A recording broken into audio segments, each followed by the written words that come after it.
Okay, good morning and welcome to the April 18th Board of Supervisors meetings for Lake County. We'll call this meeting to order, and do we have a moment of silence? I have a moment of silence. Okay. So there's not much in the details, but I do know that there was a person that was found to have expired on Highway 53 in the local area around Clear Lake, whether it's due to a traffic incident or another incident. Just want to remind everybody to please be safe on our roads, drive safely. Everyone else is out there sharing the road with us. And for those who stopped and called 911 or actually cared enough to make sure that this person was okay, which unfortunately they weren't, I think we can all learn from that. We all need to watch over each other and make sure we pay attention and help one another when we can. So I want to appreciate that and also hold that person's family and friends in our hearts and prayers.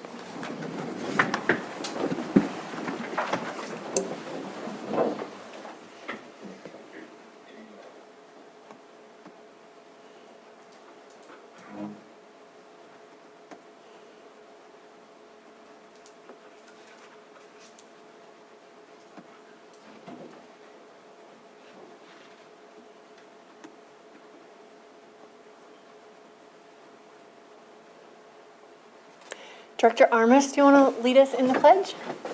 Ready? Begin.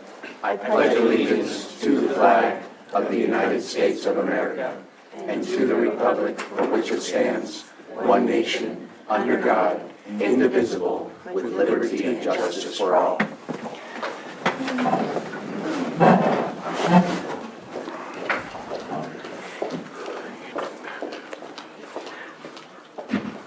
Do we have any extra items? I have none. Okay, we'll move on to consent. We are pulling 7.5. Is there anything else that we need to pull?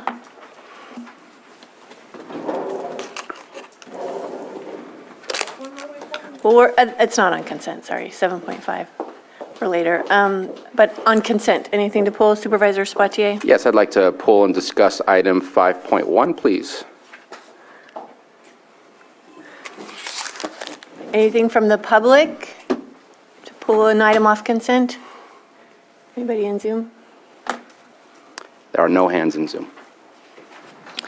Okay.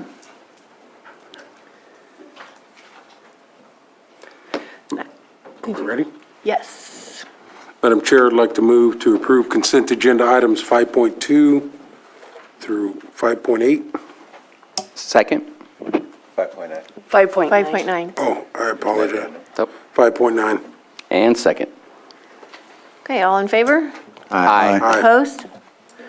Where's my addendum? I didn't get that.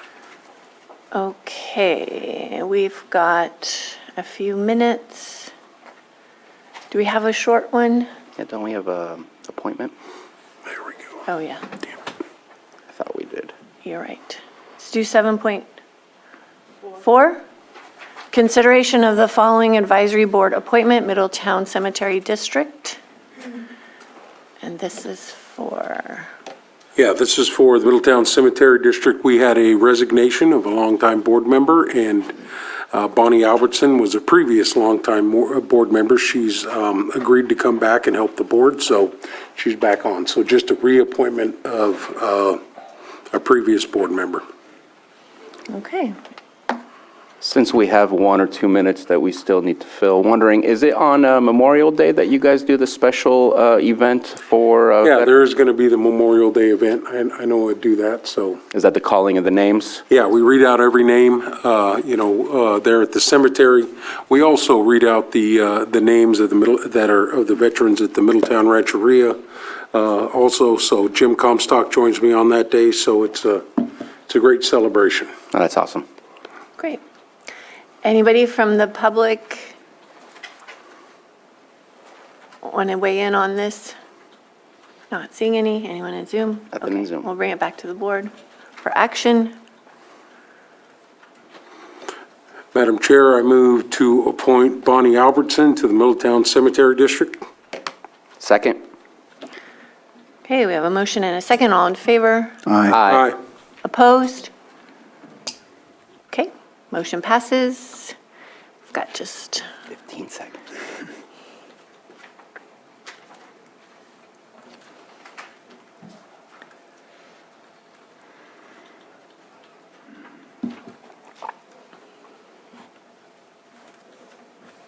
Okay, it's 9:06. Do we have anybody in for, yes? When will you be taking up 5.1? Probably after our timed items. Our last one is at 9:30, starts at 9:30, so probably after that. Okay. Do we have anyone in the chambers for public input? Anyone on Zoom? I do not see any hands on Zoom. Okay. We'll close public input, and we have 2 minutes for our next item.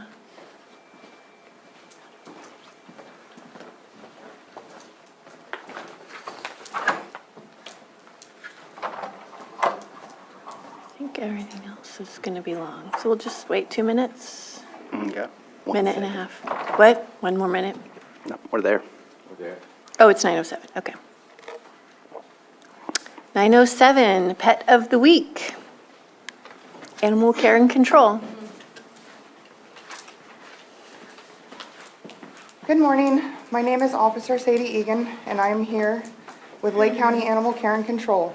With me today are Officer Copas and Lola. Lola is a You want to move a one-year-old little closer to the microphone there? Thank you. one-year-old female border collie mix who we think would do well in most households. She gets along with both male and female dogs, and she loves any person she meets. Lola is very much a puppy and loves to play. If you would like to come and meet Lola, please come to the shelter located at 4949 Hellbush Drive here in Lakeport. Or if you have questions about her or any other adoptable pets, please call us at 263-0278. Thank you. Thank you. Beautiful dog. Lola. She's like, I'm still here, the center of attention. We have time if you want to take her on a lap around the room.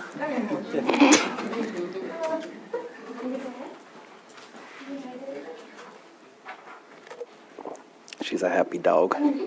At least she doesn't, what is it? Happy Happy tail. tail? Does she have a happy tail?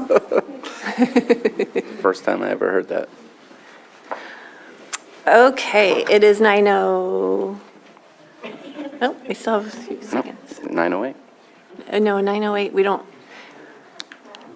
we have 6.3 is 9:08 National Poetry Month, Poem of the Week, but unfortunately, we don't have a poem this week.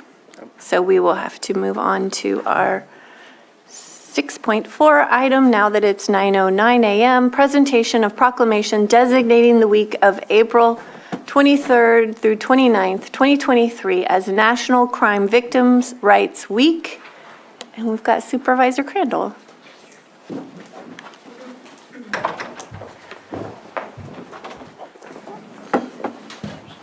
You're already coming up. There we go.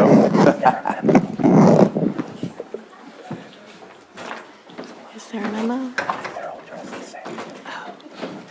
It is pantry. Thank you all for coming up and doing this proclamation. It's very important. Just knowing in this county, dealing with many situations where people are abused and victims are afraid. Victims need someone to advocate for them. They need someone to give this information to, and then a lot of times they're afraid to even continue forward because of the actions that have been implemented on them and the fear of what will take place later. And so I am glad to read this proclamation and alongside with the victims department, victim witness department. So this proclamation is designating the week of April 23rd through 29th, 2023 as National Crime Victims' Rights Week. Whereas Americans are the victims of more than 20 million crimes each year, and crime can touch the lives of anyone regardless of age, national origin, race, creed, religion, gender, sexual orientation, immigration, or economic status. And whereas too many communities feel disconnected from the justice and social response systems and have lost trust in the ability of those systems to recognize and respond to their needs. And whereas victims of repeat victimization who fail to receive supportive services are at greater risk for long-term consequences, and the victim services community has worked for decades to create an environment for victims that is safe, supportive, and effective. And whereas the Victim Witness Division of the District Attorney's Office in Lake County serves crime victims daily, providing assistance and support for a variety of their needs. And whereas the Victim Witness Division, along with the state and federal agencies, is working to improve services to crime victims, to enact laws that ensure fair treatment for all victims of crime in Lake County and throughout California. Now therefore be it proclaimed that the Lake County Board of Supervisors does hereby designate the week of April 23rd through 29th, 2023 as National Crime Victims' Rights Week, and express their appreciation for those community members, victim service providers, and criminal justice professionals who are committed to improving our response to all victims of crime so that they may find relevant assistance, support, justice, and peace. Passed and adopted this 18th day of April 2023, signed by the Chair of the Board of Supervisors, Jessica Pyska.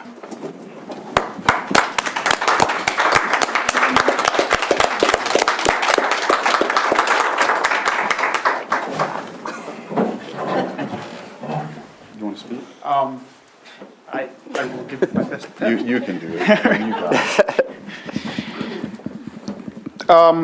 First of all, I'd like to say and thank all of the law enforcement agencies, District Attorney's Office, everyone who's involved serving victims on a daily basis. We do, and everyone does have a difficult job serving victims. And all of the agencies together, we collaborate together, and we try to be as efficient and serve the victims as much as possible. And once again, I would like to thank all of the agencies that are involved, everyone who works tirelessly to assist victims daily, and the District Attorney's Office as well. All the attorneys work hard, law enforcement, all the advocates. We have a fantastic team. So once again, I'd like to thank everyone.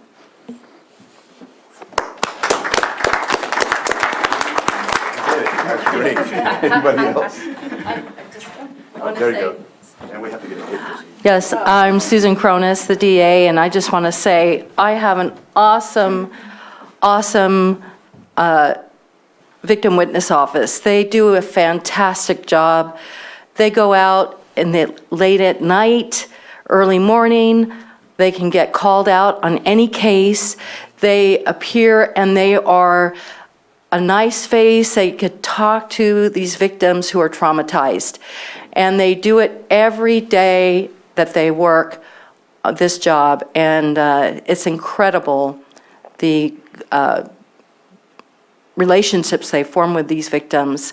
We hear from victims after many, many years come back and say they appreciated how much these people did for them when they were going through the criminal justice system. So I am so grateful that I have them in my office. So thank you.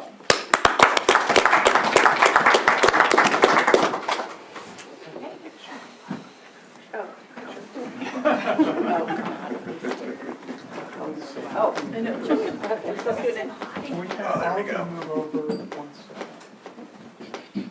And Michael? Take your picture. Okay. Is everybody smiling? I can't see over here. Okay. Okay, let me make sure. Oh, yes. Great. Yeah,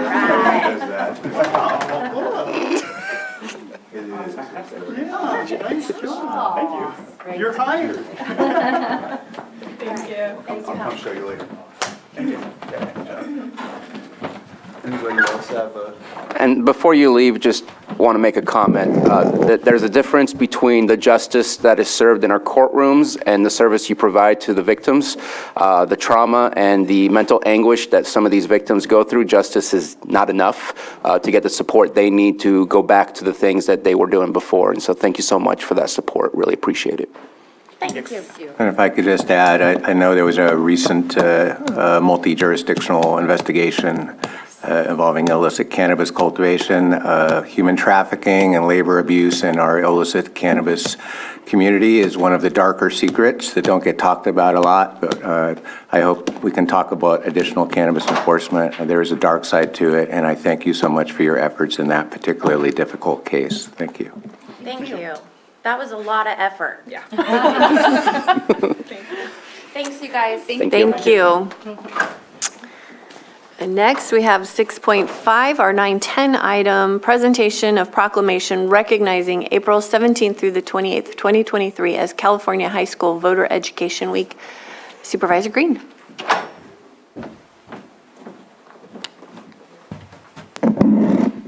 To bring any high schoolers? Nope. They're all in class. Oh, fine.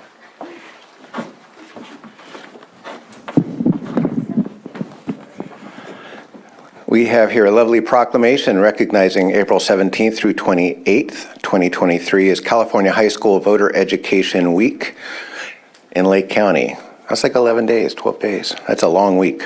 Whereas the County of Lake Registrar of Voters Office is committed to strengthening democracy by encouraging voter registration and increasing participation in all elections by all eligible Lake County residents.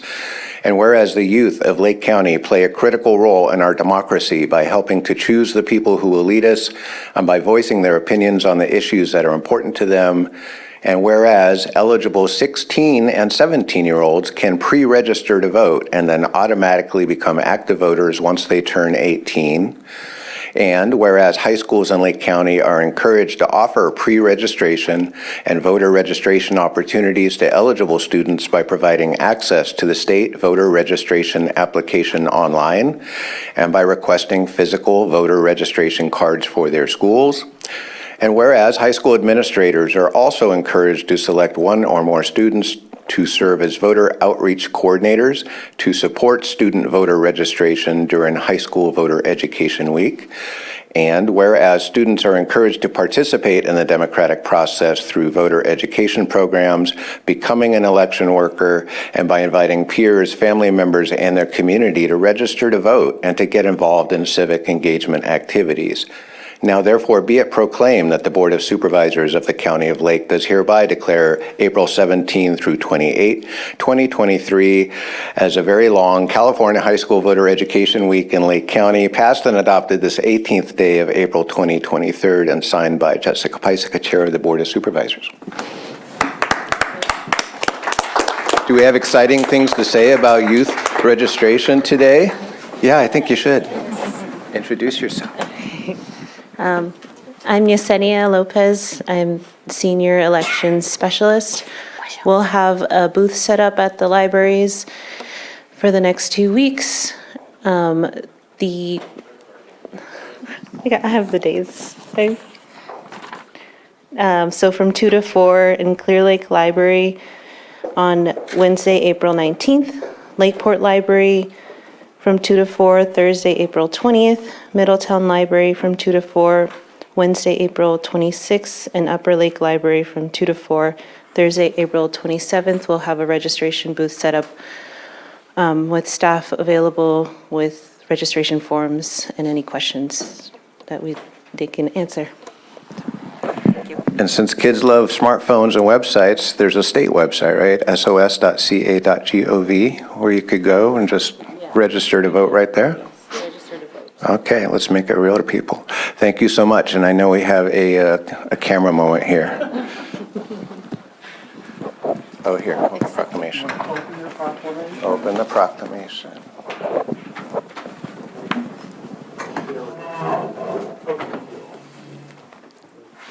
Okay, I got everybody. Oh, this one I can see. Thank you. Oh, wait, hold on. You're smiling, because I'm smiling. Do we have any public comment on this item? Do we have anybody on Zoom? We do not have any hands in Zoom. Okay.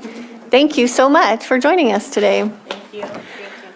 And we'll take up 7.2. Consideration of facilitation services to update the Board of Supervisors rules and procedure, general protocol, and committees policy document. And this is from our CAO. Thank you, Chair. Last fall, your board had requested that we review the rules and procedures, this document, and we started doing the research and found that there were many different types of examples to that we could incorporate. And we thought that since we had a new CAO, a new chair, and a new supervisor, it might be an opportune time to take a look again at this document, which was adopted in 2018, to see if there's any new trends or any new duties or procedures that the board as a whole would like to consider. So we reached out to our CRC, and they recommended, they don't perform those type of exercises, but they did recommend 2 different consultants, which we reached out to and basically did an interview to find out, what they could offer and ask for quotes. After all that work, we decided to recommend to this board for consideration the, let's see, I want to get the name right. I apologize. It is Robert Bendorf from I'm looking at it now, MGE. What did I write down? It's MGE, isn't it? Or MRG? Wait, hold on, I'll get it. MRG, I apologize. For an amount of $6,250. It would be an all-day session from 9 to 3, facilitated by him, with the outcome of, or deliverable being an updated protocols and procedures document. I'm available for any questions you may have. So thanks for working with me on this. I think we can always improve ourselves. This is an opportunity to be more effective and high-performing. So I think the dates in May are probably better. The June week is when we're doing our budget hearings. So, those are my thoughts. And if anyone has any questions or wants to discuss, Supervisor Spatier. May 3rd looks really good. Yeah, May 3rd is better for me too. I know that in my experience prior as a council member, going over the procedures and processes was kind of an every 2-year thing. That way when newcomers came in or just for review, we all get comfortable in what we end up feeling this is what we've done yesterday, so we do it again today. But sometimes we, kind of like the Brown Act, we kind of need to get those reviews and make sure that we recenter ourselves to what it is that so my hopes is that this becomes just a quick review for us to look through on a every 2-year, not necessarily an annual basis, but I think it's a healthy thing for all of us to do. Thank you. Yeah, in complete agreement. The May 3rd date works for me also. Like we were talking yesterday, June gets pretty tight already with budgets and everything else we have going on. So, yeah, absolutely. We're all doing a million different things, but being brought back to really look at the procedures and how we operate together to help move the county forward. I think those are all positive things. So, and updating the policies and the protocols, that conversation has come here for the board quite a few times. So, yeah, in favor. So, yeah, the May dates work better for me too. Okay, Supervisor Green? Yeah, and just the selection of Mr. Bendorf. He was one of the key players during new supervisor orientation. He's well known to CSAC and is a retired county administrator from Yuba County, so he's been in the trenches. He knows exactly what we're going through here and then some, so I think this will be good for us. Thank you. Okay, anything from the public? Anyone in Zoom? There are no hands in Zoom. Okay, we'll bring it back to the board. Vice Chair Simon? Yeah. Oh, I'm sorry. Motion to approve retaining the facilitation services of MRG for an amount not to exceed $6,250 for the purpose of updating the Board of Supervisors Rules of Procedure, General Protocol, and Committee's Policy Document and designate dates May 3rd and 4th? Yes. Okay. Second. All in favor? Aye. Aye. Opposed? Okay, we'll move on. Thank you so much. Thank you, Bart. So we've got 5 minutes.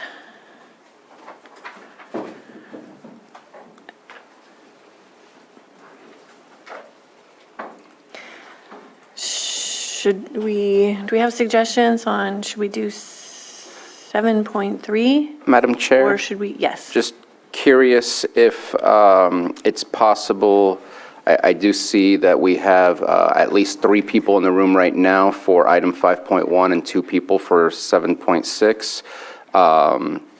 Is it possible to look at maybe 10 a.m. for 5.1 and 10:30 for 7.6 to try to give them a little bit of a timeline rather than waiting? Just trying to see if that's possible. Yeah, I'm just not sure how long our 9:30 item is going to go. I would like to take 5.1 after our 9:30 item, Yeah. but I don't know if it'll be more than half an hour or not. Okay. Or 9:45 and 10 to at least let them know. Yeah. Well, it'll be after. Okay. It'll be the next item after our last timed item. How long do we think this 7.3 will take? I don't think it'll take that long. Okay, let's do 7.3. Consideration of amendment number 1 to the agreement between the County of Lake and New Life Health Authority, DBA New Life LLC for substance use disorder outpatient drug-free services, intensive outpatient treatment services, and narcotic treatment program services for fiscal year 2022-2023 with no change to the contract maximum, and authorize the board chair to sign. And this item is brought to us by Behavioral Health Services. Do you want to come up?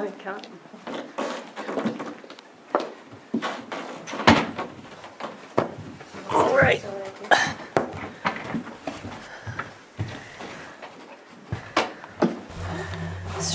Okay. Hello. So Elise Jones, Deputy Director of Administration for Behavioral Health. April Gambra, my counterpart, Deputy Director of Clinical Services, and Christine Andrus, our Fiscal Program Manager. We had previously came to your board to talk a lot about this contract and the fact that we were waiting for a IGT process to be approved by the Department of Healthcare Services, which they have. They did provide some guidance and some modifications to that, but in essence, it still remains the same, where Pinoleville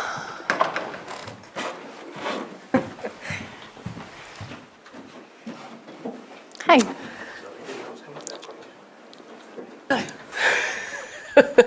where Pinoleville has offered to voluntarily provide the non-federal share. So Medicaid is a matching dollars program. They leverage county funds towards the Medicare, the healthcare cost.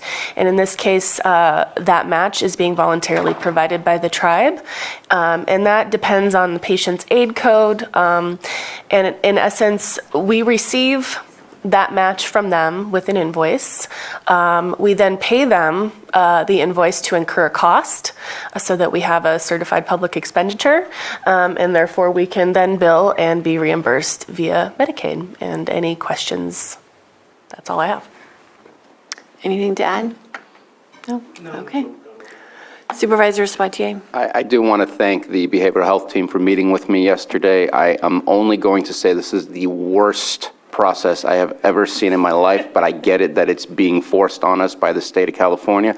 I'm going to be working with CSAC to figure out how, because it looks weird, it feels weird, but it's what we're being asked to do. So today I'm okay with moving forward. I feel safe in doing so, but this has got to be the most weird process I've ever seen in my life. So just had to make that statement. Wait till you see what happens with payment reform.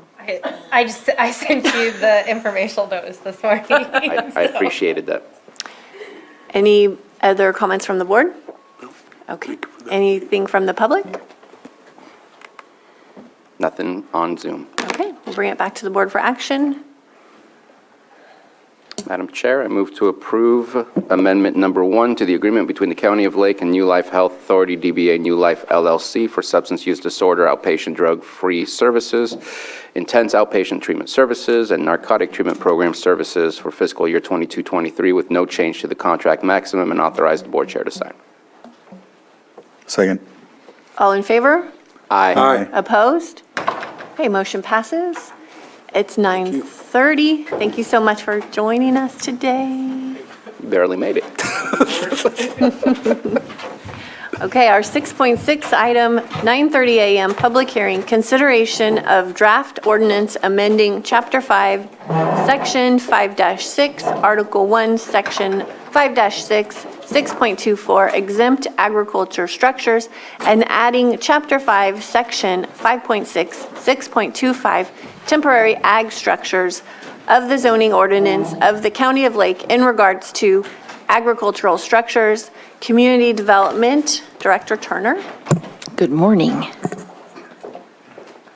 All right, this is going to be a fun one. Just hang in there with me.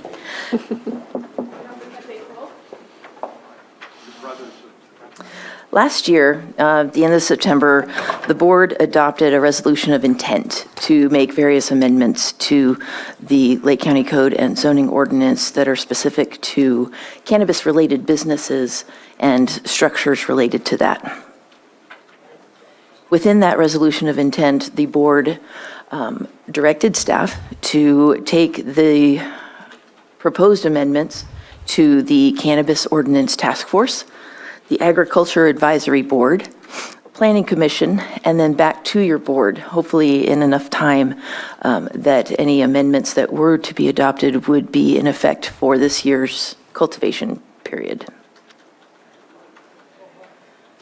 The resolution of intent was reviewed by the Cannabis Task Force, Planning Commission, and Ag Advisory Board, and then the Planning Commission. And just actually finished that review last week and is here in an expedited manner before you today. So I would just want to do a quick thank you to the admin staff who are very patient with me to get the quick turnaround on the recommendations in the staff report so that you could see it this week.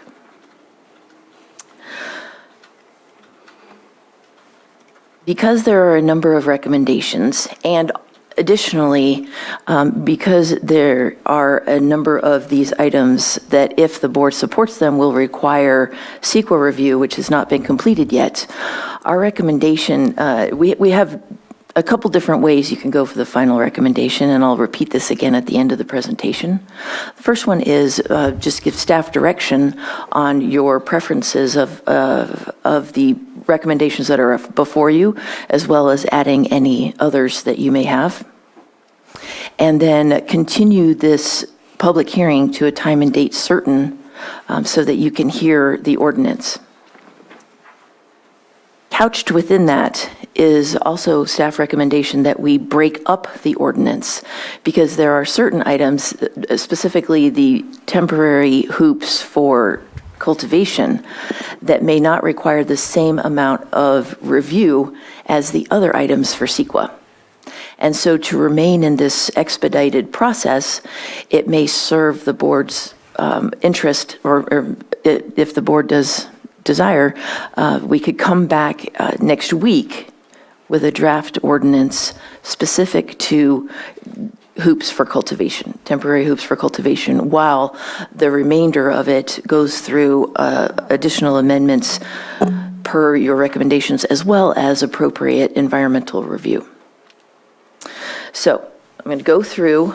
I have the recommendations from all three bodies included in the staff report, but I just want to highlight a few that kind of shown out that I think the board would like to hear about, but feel free to ask questions.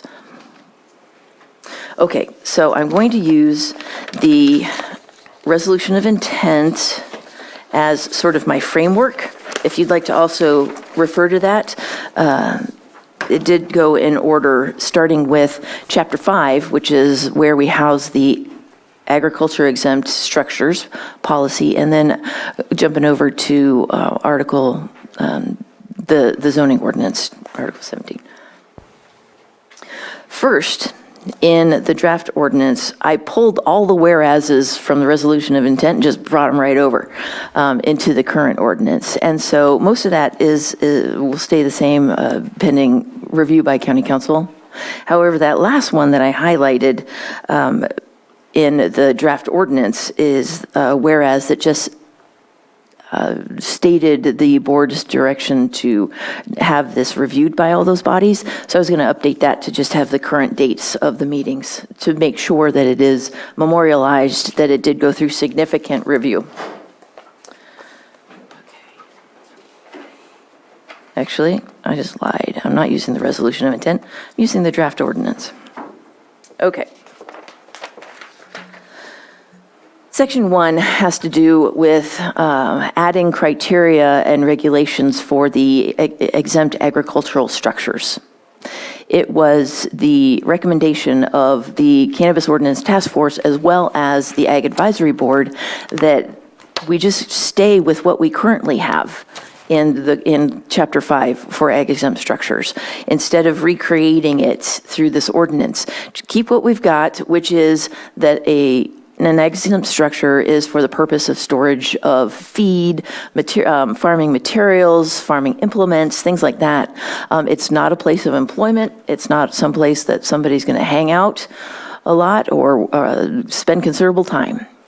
It does not have electrical or water unless those are permitted by a building permit specific to electrical or water. But the structure itself does not go through a building permit. May I interrupt on that comment? Certainly. I believe you said ask questions as you go. Unless Anytime. Yes. So on that part, is there a mechanism within your department when it goes past the ag exempt and plumbing or electrical is added?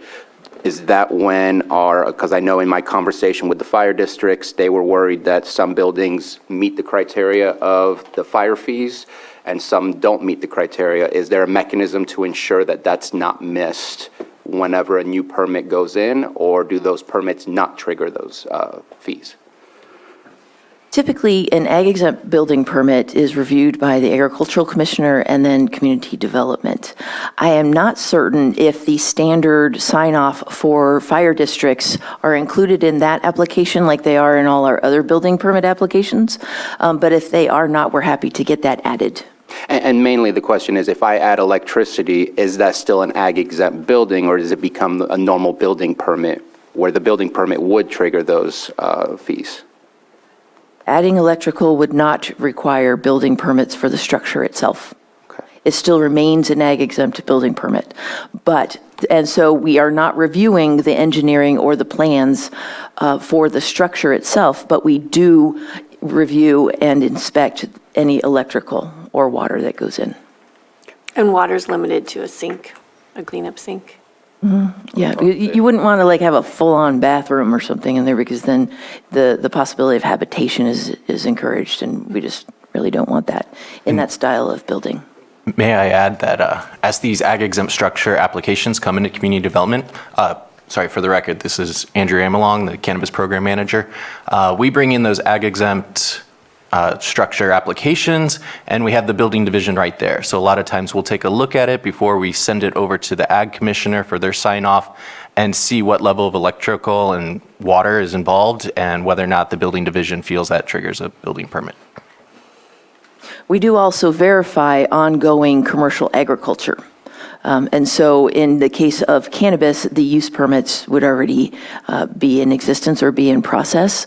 And so the review, right now we'd have a little bit of catch up for already existing permits, but in the future, it could all just go together. And so, yeah, our goal is not to skip any reviewing agency, particularly fire.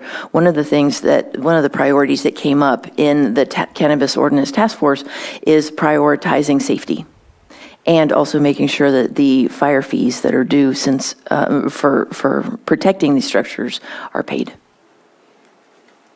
And may I add that brings up a good point in terms of why we're discussing this in the first place, because of the need for an ag exempt structure to have a pre-existing agricultural use on the property. The language and the requirements just kind of leave it at that, and it's up to the ag commissioner to make that determination. I believe the previous ag commissioner had a 2-year existing agricultural use on the property requirement, but I don't believe the current ag commissioner is going by that metric. That's a policy that's up to the ag commissioner. However, the delay, or the reason why cannabis was not allowed access to these ag exempt structures was the debate over whether or not cannabis was considered an agricultural activity. But since the state and the board have made clear that cannabis is considered an agricultural product within Lake County, it's pretty much just a policy change. There's no need to amend the ordinance as it or the code as it exists now. We would just start allowing cannabis permittees to apply. just like any other ag business. So that would remove about 2 pages from the draft ordinance. If you move on to section 2, it was recommendation, just actually for clarity, that the title be changed from temporary ag structures to temporary hoops for cultivation. The task force made a recommendation that the temporary hoops for cultivation be exempt from building permits if they met the criteria that's on page 5 of the hoop houses. However,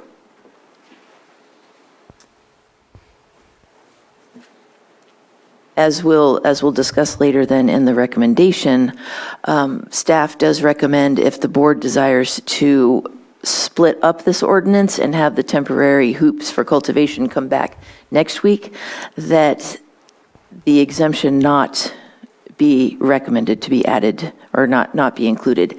And I'll tell you why. Currently, they would need a permit for a temporary structure. It's not hard, it doesn't take long, but it does require then our review as well as fire district notification. Should these buildings become exempt, it is more likely that we'd need a more intensive environmental review. So it just sort of extends the time period. So however the board decides to go, that would then direct staff as well as the timing when we can get it back to you. As the board probably already knows, it takes time to develop or to draft an initial study to go through that environmental review, as well as then the 30-day required circulation up at the state level. And may I add, the environmental impacts that are associated with these temporary hoops for outdoor cultivation really fall into 2 main categories. The impervious surface that would be added, which can cause drainage and erosion issues, as well as aesthetics. So in order to, address this with some added language, the reason why we would be suggesting that they go through a temporary use permit is that they'd be allowed to be used for outdoor cultivation for 180 days or less during the dry season. So it wouldn't have such a significant impact during the wet season when that impervious surface would be a problem. They could go up while it's dry. They can cultivate using sunlight. No electrical. The Department of Cannabis Control has opened up a pathway for them to incorporate some light deprivation, but again, no artificial light, no mixed light. And then they would have to be taken down then at the end of the season before the rainy season starts. So that can address the impacts of the impervious surface. And as far as aesthetics, we could potentially add language to look to see whether or not these applications are located within a scenic combining district. So through those 2 perimeters, it is possible that these could be categorically exempt, or at least the ordinance itself could be categorically exempt under those terms. And it would be a less rigorous environmental review as opposed to the other items within the draft ordinance. Also, if the board did decide to exempt these structures from building permits, that would not exempt them from the temporary structure permit required by our fire districts. That would still be required. And so even if they were exempt from our building permit process, fire districts would still be notified of the structures as they were proposed. Also important is a recommendation from the task force to include the method of anchoring these structures to the ground as part of the use permit process initially going forward, but that would also then be captured for the ones we're catching up with as well. It's important for our building division to understand that these, or to have a level of comfort that these structures are not just going to go flipping down the hill when we get our winds in the afternoons. That's actually kind of flippant. What I mean is, it's important for them to know that the structures are safe and anchored and not going to go anywhere. Following just another recommendation for change of title for clarity on number 3, temporary structures for cannabis drying. Moving on to generators on page 6 of 9. It was a request recommendation from the task force that generator policy be standardized throughout cannabis regulations, rather than have one set here for this ordinance and then the other set, which is still, you can only use it in an emergency situation. So they're just requesting standardization on that. As far as generators, Planning Commission was interested, and they wanted to make sure that there was a 100-foot setback for generators to minimize noise impacts on neighboring properties. So it's a 100-foot setback from perimeter? Correct. Okay, then on to shipping containers, which is letter I on page 6. The task force recommended that the shipping containers, one, be allowed as just your regular agricultural accessory use, which is already in our ordinance. Secondly, that use, if coupled with drying, being used as a temporary drying structure, that period of use be allowed for 3 years, or up to 3 years. This was to enable them, or to give the permittee a little bit of time before they're building permanent structures. And let's see. Oh, and then additionally on page 7, under total square footage of general purpose tents, it was the recommendation of the task force that it be increased to 10% of total canopy area.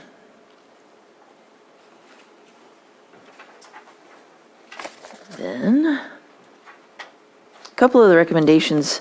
So when the Ag Advisory Board met, they sort of reiterated their support for recommendations number 1, which is stick with the ag exempt structure criteria or regulations that we have. And then 13, which we haven't covered yet. And this is a requirement for the permittee to keep up-to-date site plans in an easily accessible area for emergency personnel. This could be in the Knox box if it's large enough to accommodate that, but a lot of them are not that big. And so secondarily, it would be left on an easy-to-access spot on their site. And then that location of those site plans be conveyed to the fire district. That way, when they're responding in an emergency, they don't have to wonder where the heck they are, or where the emergency might be located. They've got the current existing site plans easily accessible when they get to it. However, the discussion also considered, how you don't want to have it in an easily accessible spot for the general public, just for safety reasons. The Planning Commission also wanted to make sure, as Andrew has stated previously, that only dirt be allowed as a surface under our temporary agricultural structures, because they don't want the concrete or the asphaltic concrete as possible foundations or ground covering, because we don't want to lose the ag soils. So by placing concrete on top of them. They also, for clarity, wanted to make sure that they're okay with the 10% of total canopy area for accessory structures, but they wanted to make sure that 10% is cumulative. So you can't have 10% of, your temporary hoop house or your cargo things, and then another 10% over here for something else. They wanted to make sure that the total area for ag accessory structures was going to max out at 10%. And then, for additional clarity, they did recommend that where appropriate, Article 27 be cited throughout. So this could be cited with our definitions when that was appropriate, or like the citation for ag exempt structures, then, if it was going to be kept in here at all, just be current Chapter 5. So just kind of simplification instead of reiterating everything in multiple places in our code, just cite the areas that are appropriate. Those are the highlights. And so just to close with that, the recommendation for staff is very dependent on the board's feeling and direction. We're open, or we're ready to separate the ordinance, keeping the temporary hoops for cultivation going forward to a continued public hearing at next week's meeting, or up to the pleasure of the board, and then processing the rest separately, or however the board decides to proceed. But we're really here to get your recommendations and your direction on moving forward for the various amendments for the draft ordinance. Thank you. Thank you so much. We have thoughts from the board. Supervisor Green? Thank you. First off, I want to thank Cannabis Task Force. I did watch a good chunk of the meeting in January, found it very informative. I also want to thank Planning Commission that plowed through this for several hours, and I watched most of that as well. This is a push me, pull you. You're pulled in one direction and pushed in another. For example, it is obviously more convenient to cite to other chapters. However, when you're reading the ordinance as a layman and then you're trying to cite these other chapters, it gets very confusing very quickly. One thing this draft ordinance cites to is this common definition of what an ag-exempt building is pursuant to Section 202 of the California Building Code. I couldn't find that for whatever reason, but I did find some alternative definitions for membrane-covered frame structures and tensile membrane structures that are cited also from within the California Building Code, and those definitions may have some utility, and pulling up the agricultural building, ag-exempt building definition in 202, I think should be spelled out within the ordinance, even if it is called out elsewhere. We all need to have a common understanding of what that definition is. And I sent a gently edited version of this draft ordinance to you, Director Turner, and I'm not expecting to go blow by blow, and I'm not going to go blow by blow down that draft. There's some housekeeping changes that need to happen, but I'm not really focused on that. To your recommendation, can we break this up and possibly bring the hoop house portion of this forward sooner rather than later? Yeah, I don't think we can bring it back to a hearing date and time certain, because if we just bring back the hoop houses, that proposed amendment of the draft ordinance would probably be so substantial we would need to renotice. But I am interested in moving the hoop house part of this forward, just because I think it's doable and just because I think there's some interest, strong interest in our community to get that done. I struggle more with the general purpose tents and the storage containers, and I particularly struggle with the reliance in the draft ordinance that would allow pretty widespread use of generators at those facilities, albeit for a short period of time, 60 days max for these temporary permits as they're written. But I go back before weed was even legal. When I was still down in Fresno, we were still fighting for the right to do commercial cannabis. Generators were the #1 source of complaints for all the illicit grows that we were suffering from in the rural communities in Fresno County. Generators continue to be a source of complaints in our license permit applications, and also generators that continue to be used on a widespread basis by our illicit growers. Going back to the push me, pull you, there is a need for structures to do drying. I don't accept at face value that drying only does not create an occupied building for purposes of permitting or for purposes of fire compliance. They're in and out of there a lot. If you're hanging plants, you're probably trimming and bucking plants and stuff in there, whether it's called for in your permit or not. It's just a fact of life. That's what we're trying to do. They're trying to stand up temporary on-site processing capacity in addition to drying capacity. And the more you lean toward that model, the farther you get away from a temporary structure. So, if we were to plow ahead with this at all, I'm looking at the generator language for both the storage containers and the general purpose tents. If we were to leave that in there, I would propose adopting the same language as we use for the hoop houses, generators, or for the ag exempt building part of this in the 6.24. For a permanent ag exempt building, the language says generators are prohibited except for emergency backup power purposes, and it gives a definition of emergency. I can't imagine giving greater flexibility to use generators for a temporary structure than is currently allowed for a permanent ag exempt building.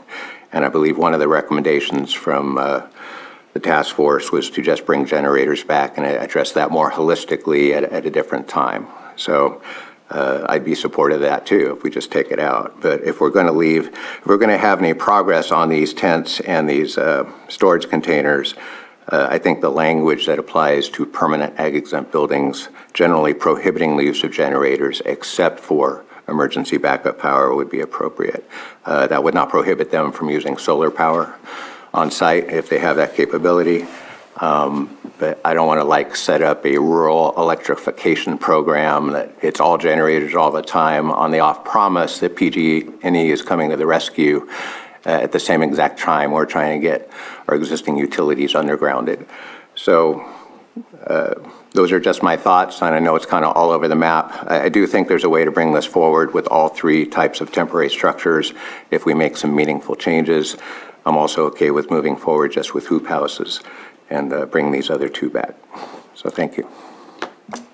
Thank you very much. If I could just make sure that I'm on the same page, the temporary hoops for cultivation would not be considered an ag exempt structure.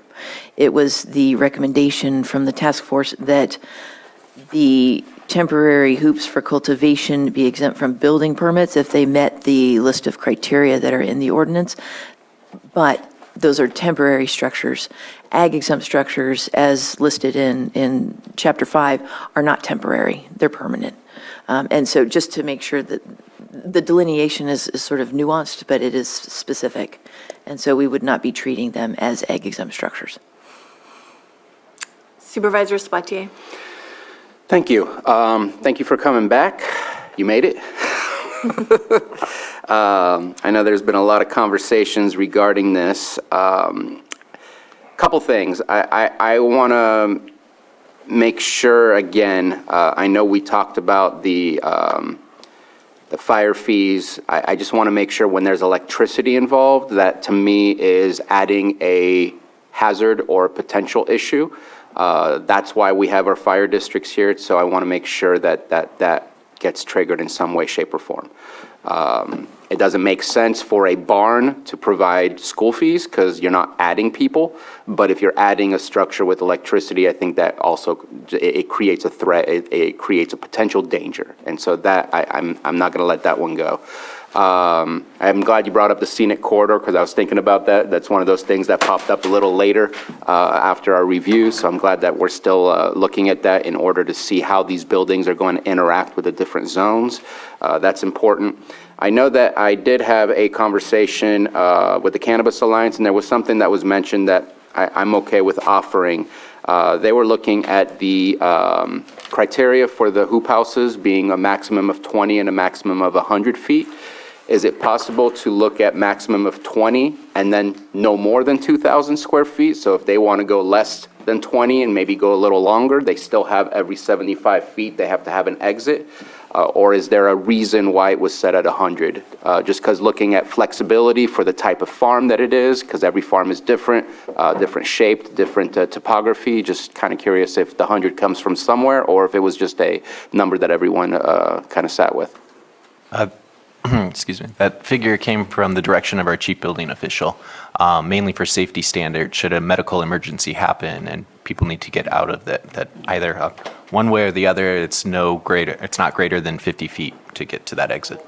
So, I believe it's 75. And the idea was, I believe. Unless that was changed. But also part of that concept with those, pre-described, I guess, dimensions, that was where the building official and the building division was comfortable not requiring a building permit, but it doesn't mean they have to do it that one way. Each cultivator is different, each of their farms are different, and they want to, design something that fits their needs, and at which point we would take a look at it, and, in some certain cases, they could trigger a building permit.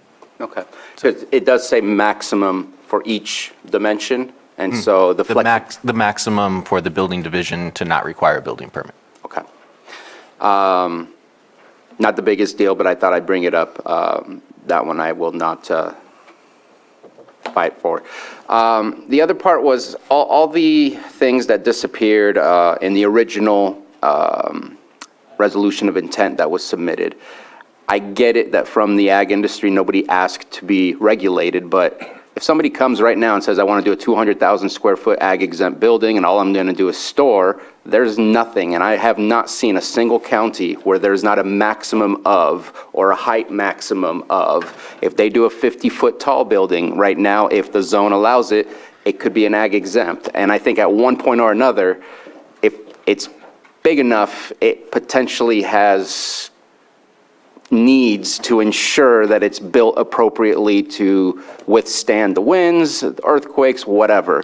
And so I'm kind of curious as to. It's been a discussion in the planning division recently that of the potential environmental impacts of, say, like a 15,000 square foot ag exempt structure out on a hillside, without going under any review from the building division to ensure, again, going back to the impervious surfaces and erosion. A winter like this past winter could, on the wrong location and the wrong hillside, could erode, a mountainside. So there is some of that concern. And, from my understanding, as we approach CEQA and environmental impacts, we have to assume the worst case scenarios. We can't say that, well, most of it's not going to be like that. And that may be the case, but there could be that one horrible instance where it didn't get checked and we have an environmental impact.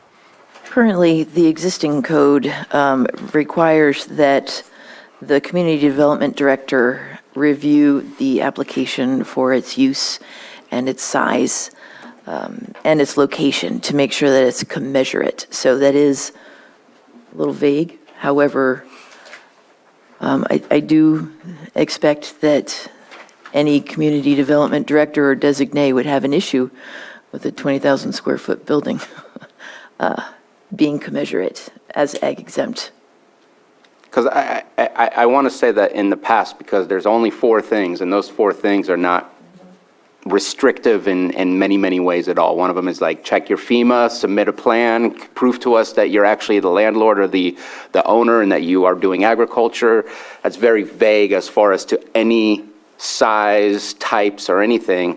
I don't want to restrict what's already there to make people non-conforming, but at the same time, having it's been so vague that I've seen different directors say yes or no to different things. When we have it in language and set in stone, it makes it easier for the public and the director to know exactly, and I'm talking the ag commissioner as well as the CDD director. So my personal opinion is I'd love to continue to work on getting some finalized numbers, working with the ag community and saying, hey, what's the maximum size building you guys have out there? And let's see if we can just set it right above that point so that nobody's in non-conforming, but at least we're not going to have this really strange offering where you can't really say no because there's not a rule to say that you can say no.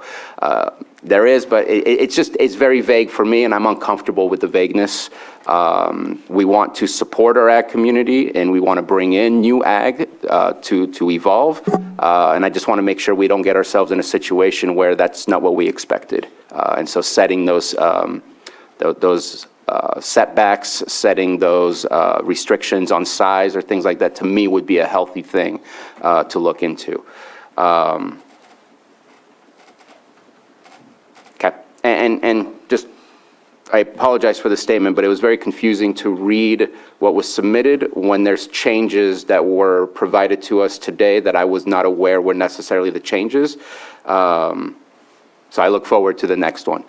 Just because I was looking at the draft, because the resolution one was obviously the one that was submitted originally for the Planning Commission to review. But the ag exempt still has 1 through 13 with all the restrictions and the setbacks. It still says 2 years for shipping containers. I believe you said it's 3 years. So it was really confusing to read through this when it's not necessarily what the recommendation was. Oh, sure. Yeah, I can understand that. I took the draft ordinance straight out of the resolution of intent, but because it went to so many review periods or review groups. I wasn't certain if a redlined version would actually be more confusing than just giving you the list of the recommendations. So, but next time when it does come before you, we'll have much more clarity on the recommendations and the preferences of the board. That's when you're going to get a redlined version. Okay. And I think that the whole context of temporary buildings and the limitations on them is to get people into permanent solutions. There are many already available, but the timeline of getting their permit, let alone to getting their building permits for permanent stuff, just adds on to the burden. So this is, I think, a good segue towards where I think everyone should eventually get to. So this is a great start. Did you have something? Yes. So I just wanted to cover a couple of things. Glad to see this CEQA process. You're recommending to go back through it, right? That's what I think that's good. Cannabis Task Force, the recommendation document that they provided in the meeting, was it submitted to the Planning Commission at all? Or, I know it's not on ours. No, I just submitted the actual recommendations that were approved by the task force. Okay. As in a list form. Okay.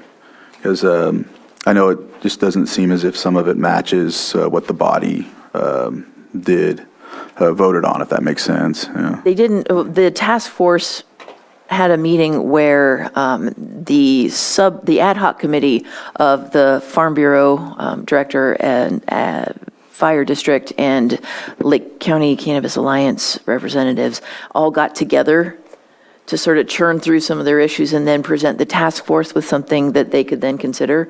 They didn't take everything. Okay. So they went through item by item and made their recommendations after that. Okay, thanks. I wanted to ask too if, I know I see the chiefs here. I didn't know if they had any input. I know that they were involved as well. Maybe I can wait till public comment, but I just wanted to make sure that wanted to see if they had some input. I wanted to see what the setbacks for ag exempt structures, I feel it needs to be further. And the enforcement guidelines for failure to remove after 60 days. Is there staff limitations on that? Do you think there'll be staff limitations on that, or do you think that would be something that the department can? No, they would apply, if they are not exempt from building permits, they'd apply simultaneously for a building permit and a demolition permit. Okay. And so staff does have the capacity to do those inspections. Okay. And I heard Supervisor Green talk about, I think it was the generators in general for emergency purposes, and I like that.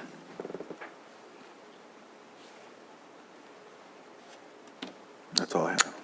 Did you have something? Because here you went. Yeah, all right. Yeah, appreciate it too, coming back to the board. Real complicated conversation.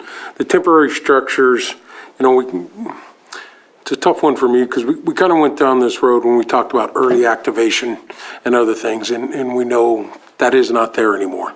So we're looking to try and obviously help the industry bring itself into compliance and be sustainable, but going to need some more work done on the structures part of it for myself. I just got to tell you that's where I'm at with it right now. As far as the generators, I really like the conversation of solar and generator opportunities. This most likely, I think, if we're going to be drying these, is going to be September, October, right in the area too, when we could have events. I think it's more important if you have a diesel or propane generator supplying power to your home when we're having events or PSPS events, obviously very important. 20 generators or 5 generators, whatever it is, out on a property trying to run the, whether it's the hoop house or whatever they're coming up with, or the storage bins, I think is just a real challenge. So for me, the generators is definitely something we need to look at. It was talked about, doesn't not let them do that, but there is some technology out there that they could implement, I think, with those self-containing storage containers and other stuff, so we're not running diesel generators. Propane is a little bit cleaner, but those are all things we need to really look at. I know that there were some other industry, at least in my district, there was one big processing opportunity there between Lower Lake and Middletown. That business was looking to come up. I'm hoping that the industry is talking amongst each other, looking at these large facilities, so we're not, plopping these things up everywhere throughout the ag, and like we said, our scenic corridors. So I think we're moving in the right direction, just don't know how we get there to satisfy, the concerns that I have with the temporary structures. Understand, I've sat here right here before saying I want to support the industry, but the industry also needs to look at those other opportunities that are out there to move to a permanent solution, not a temporary solution. So appreciate the hard work, and yeah, it's going to take some time, and I know we're on a time schedule here to get something passed and implemented so it could be used this year, whatever it looks like. So those are some of the initial concerns that I have. As far as restricting the size of an ag structure, we're currently a right-to-farm county. That's where we are. If, for some reason a farmer wants to put in a 50,000 square foot structure on their facility that is ag exempt, I want to be able to support that.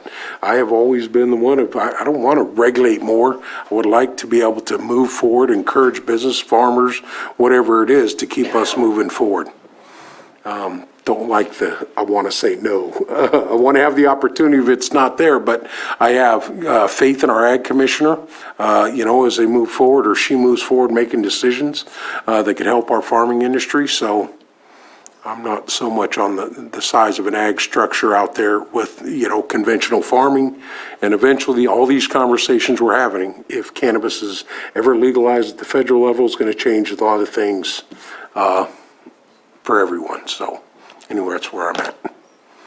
I wish I had easy solutions for you, but I don't. But those are some of the concerns, the generators, and other things. I see we got some comments about setbacks, but the generators and the temporary solution is the problem I have with it. Just going back to our intent with early activation was, all right, let's help, and then it got away from us. So those are concerns that I have. Well, temporary with hoop houses is different than the temporary for drying and having the generators, and that's where I have a problem too. I'm okay with seasonal hoop houses for cultivation, but it's that piece I'm having trouble with too. Supervisor Sabatier. Yeah, just two things. I think the final decision that ag exempt covers cannabis already helps out a whole lot more, where we don't have to be stuck in that conversation. State law says what it says, and so it allows for that to happen. And there's definitely no way to change the definition. We have to follow whatever Article 202 from the California building code. We can't change that. We have to use what their definition is. Every county that I looked at is definitely using that same definition. The last one on here was enforcement. That was one of the emails that we received, was how can this be enforced? And I don't disagree that the temporary has its potential issues. But to me, if it stays longer than 60 days, if it's not following the rules, we, just like any of the, what is it called, when the approval, conditions of approval, they can't continue doing the work or the function of their permit if they're not following the rules provided to them. So maybe there's a need to add that to the conditions of approval in case that this moves forward. But I think if you're not following the rules on the temporary buildings for that type of thing, then we need to have some way to enforce it to make sure that there's teeth to it and not just something in writing. Going forward with projects that have not yet been approved, we have a number of general conditions that are added. So should the project propose any of these structures, we would add them to the conditions of approval as well. And further, this is mostly going to affect our approved projects. And to that extent, we are conducting annual inspections. We got through all of our annual inspections last year. We have more staff available. And furthermore, with the building permits, temporary building permits and associated demolition permits, there's also going to be the building inspections from the building division as well.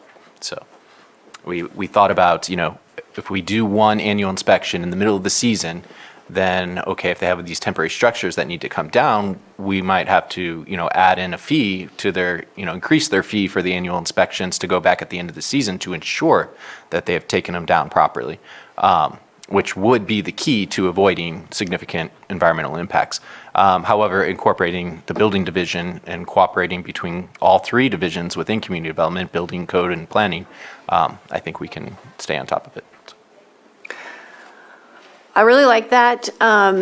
I think storage of the plastic when it's out of use is important too, because that stuff breaks down really, really fast and turns into microplastics. I've had that situation happen at my house on accident. So I like the fee and the kind of the seasonal checkup and make sure it's being stored appropriately. So are we ready to hear from the public? Yes. I think we've got some people in the chambers that want to speak. Come on up.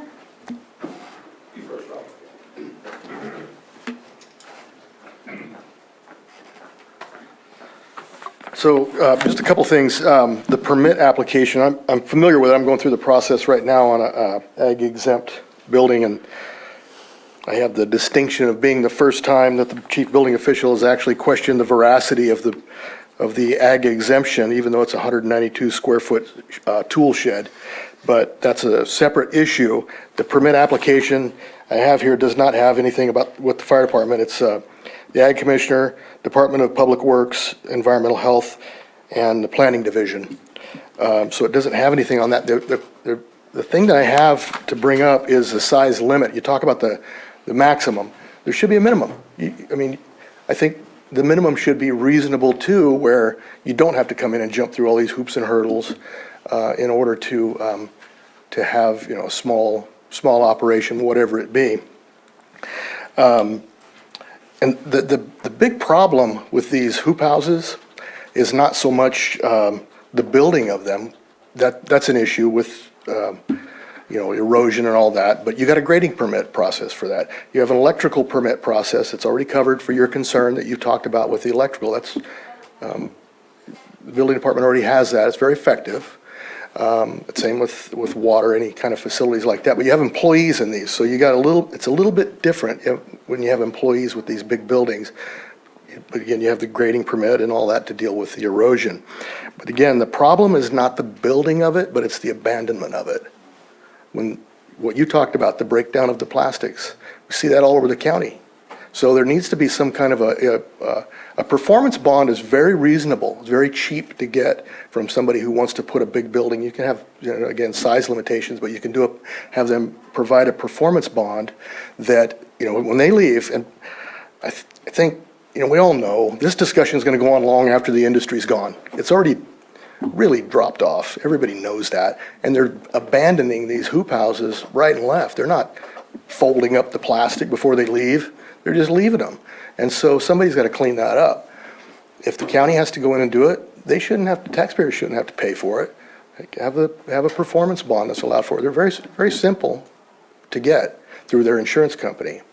Or you can allocate, a certain amount of the pot of gold that you have from the cannabis money that's allowed just for that, because it is a mess. It's unsightly and it's dangerous to the environment. Everywhere we build is a drainage below it, everywhere in Lake County. There's always a drainage. So anyway, that's basically, I think you look at a minimum, anything over that, you could require the permit and then have some sort of a performance bond that's allowed for the cleanup of these temporary structures that have been abandoned. And that's the biggest risk, I think, in these buildings is the abandonment. So. Did you have something? Yeah, I just wanted to make a comment. We did something similar to that for hemp. I think we called it a surety bond or something of the kind. I forget what the exact name was, but it was basically for the cleanup of, to ensure that if somebody bailed, that we would have the ability to fund the cleanup ourselves. So that there's something already to reference that we already use. Good morning. Willie Cepeda, Lake County Fire Chiefs. Just a couple things. I'm Supervisor Simon. The operation Lower Lake there at the old Parker Plastics is a model program with the ice water extraction process. They have been from the very day all the way to now coordinate with us just impeccable operations they have there, so totally support that one. But we do have a couple things, is to retain the 4290-91 compliance for access to and from.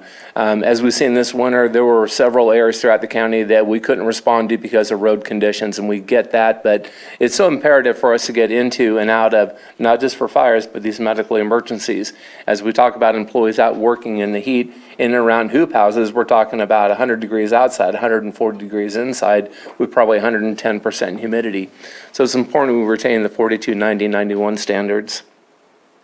On the 6.24, we're good with that, but we would like to see, as soon as they change and do electrical, that we want to make sure that it's following the California Building Code, California Electrical Code, and we're notified of that, because that's going to change maybe some of the dynamics of what they're going to be doing in that facility. And when we look at the 6.25, that'd be applicable for the hoop structures or Connex boxes. That's all kind of important that wiring is done correctly. We have seen countless times where electrical isn't done correctly, and the result is either electrocution, injury, or that of a fire ensuing following from shoddy work being done. The third is, I'm in favor of looking at generators. They're tier 4, but when we look at the generators, we're talking about the fuel supply, and that may trigger a hazmat business plan under Health and Safety Code 6.95, or a spill prevention countermeasure control plan if they have over greater than 1,320 gallons of product on their area. And the transportation of fuel to and from and oil, that adds another component of potential hazard. And as Mr. Brown indicated, they abandon those things. We want to make sure that they have secondary storage and they have safe containment and they have a safe filling operation. So there's a filling one of these hot generators that they happen to be having 4 or 5 generators that is done safely. And there's no spillage, so we end up with more of a soil contamination. Gasoline aerates very quickly and leaves very little residue, but diesel is a very heavy hydrocarbon that stays and doesn't dissipate. It requires removal and mitigation and bringing fresh, clean fill. And then I'm in favor of solar plans. Solar is a great way to go, but that also falls under the California Building Code, California Electrical Code, and those require permits. In the temporary hoop and Connex boxes for my department in Kelsville, we have an operational permit that those would be issued to those folks for that temporary period of time. And I like the idea of getting rid of all the concrete. If they're going to put up a hoop, put it in soil, because you're going to cause a lot. Oh, sorry. That was it. My 3 minutes are up. Thank you. Thank you. Anyone else in the chambers? Sure. Anyone in the Zoom room? Yes, there are hands in the Zoom room. Why would he be shut off when he's trying to, that's not the intent of the time limits on the public. That's You have somebody who's a regulatory agency of this that should have, that has valuable input. I think that should be continued. He can come back up if he wants to finish. He should stay up. Anyone in the Zoom room? We have Nara Dalbaca. Okay.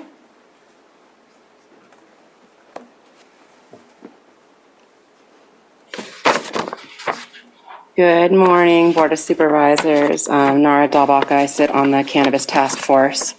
And just want to say, since it's the first time I've been able to talk to you all publicly since our work started, it's been a real pleasure working with the members of the community, with the Chiefs building, the ag, and your fabulous department staff as well. So it's felt really productive, and we're doing, I think, really good and thoughtful work with the stakeholders that you all have brought together. So appreciate being part of that. I've got a list of stuff here that I'm going to try to hit in my time. The reason that for the drawing structures that some temporary accommodation is needed is not really looking like an early activation problem, because that was an issue where the county was actually out of compliance with the state. But right now, the county code and the state aren't aligned. The state's actually a little more permissive in terms of where they're going to allow and what they require for drawing structures, and the county ordinance hasn't caught up to that. We're hoping that we will actually get to that and that you will be in alignment with the state, but with the way it's currently written, there are some issues with that for the temporary buildings. And so there's just, folks don't have the money and they don't want to spend the money putting up a permanent structure right now that could end up no longer being in compliance with the county code, the county cannabis code. So that's part of the reason is to allow for the temporary structures until we get the current, sorry, my dog is sneezing, the current county code in line with what the state's allowed. And cannabis is already the most heavily regulated crop in history. So we're not dealing with issues of not enough regulation here. Generators, I understand the issue. The problem is that, power is required and PG&E is not coming out to get that done. I think that, some sort of looking at small solar, I think is a great option. And I think that could potentially save money. Obviously the plants are out in an area where you want sun anyway. So I think encouraging or potentially allowing for that while small solar is being installed is a really good option. The hoop houses are going to be an environmental boon to the industry and the county, because allowing for those hoop houses will save up to 30% of the water required for cannabis growth. And that's, I think, should be a huge thing for us to look at as we're considering the hitch. Laura, your time's up. Okay, I've got a few more things. But the last thing I'll say is just AB 195 has money that can go back to the county for investigation of unlicensed cannabis. We know 90% of the county cannabis right now. Yeah, Nara, I can come back to you after we get through the rest of the speakers. Yeah, I will wait. Thank you. Who else do we have? Aaron McCarrick. Aaron, go ahead. Thank you, Chair Pyska. Thank you, Board of Supervisors, for taking up this issue and having the debate that it requires. As Nara said, this is, cannabis is definitely one of the most regulated industries and crops out there in California right now. And as Andrew said, it is also, it's subject to inspections all the time. It has the annual inspection for the county, the annual inspection for the DCC, and the ability for the DCC to give you 24 hours notice and come and inspect any facility, distro processing, cultivation, retail, et cetera. So one of the silver linings about the regulation is that it has pushed cannabis to be ahead of the curve in terms of environmental conservation, in terms of tribal resources, in terms of generators and power use. So I think that I also appreciate the Board of Supervisors' ability to be creative in finding solutions to this.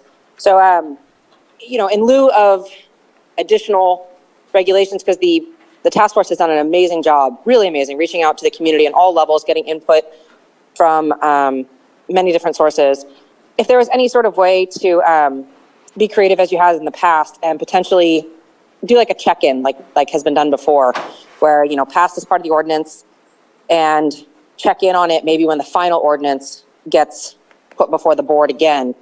So I'd just like to throw that out there. I encourage the adoption of this because it does give, instead of moving the goalposts again, it gives the industry something to deal with and learn how to deal with and move forward to those permanent structures or move forward to, whatever it is. I also know that we are remiss in, Aaron McCarrick from Clear Lake, Vice President LCCA, Lake County Cannabis Alliance.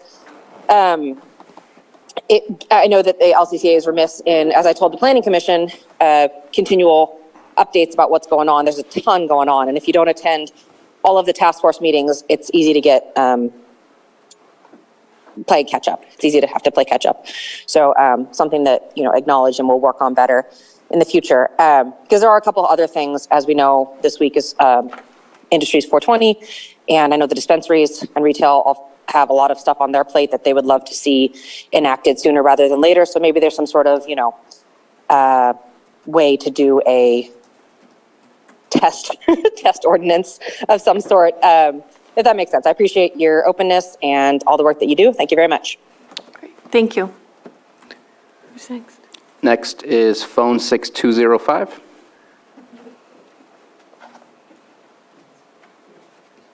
Hi, can you hear me? Yes. Thank you very, very much. I appreciate all the comments today and all of the questions especially. Can you give your name, Lake please? County is, Can you give your name, please? my name is Bart Levinson. Thank you. So everybody's been correct about how quickly the task force is moving, and one of the directions it's quickly moving towards is exciting tourism, on-site sales, tastings, and lounges. And so when we talk about these temporary structures, I think it's important to keep in mind that very quickly we will be talking about locations that will have the public. And so what is set up today is going to not easily be taken down or be pivoted to allow for the public. And the Cannabis Task Force is very anxious to allow the public for on-site sales, for tastings, for lounges. And then I wanted to say that the CDD, Andrew and Maria, are working as hard as they possibly can to do right by the growers and the Board of Supervisors, but they do have limitations and can't even always get essential documents to the task force more than 72 hours ahead. And so, Supervisor Sabatier, when you spoke about the drafts being unclear to you, we experienced that in the task force. Oftentimes, there isn't a roll call, there isn't a vote, and there isn't a paper document to review. It would be very, very helpful if those things could be corrected, and then more certain documents, I think, would get to you for your approval. Totally off subject to not what we're talking about today. Can you please keep your comments towards the topic, the agenda item, please? Thank you. Are you finished? Yes, I have, and I commented on the item. Thank you. Okay, thank you. Who's next? No further hands other than everybody still has their hands up, so I'm not sure if everybody wants to repeat or what you want to do with that. Okay, let me check in the chambers if there's anyone that would like to speak in the chambers or come up again. Okay.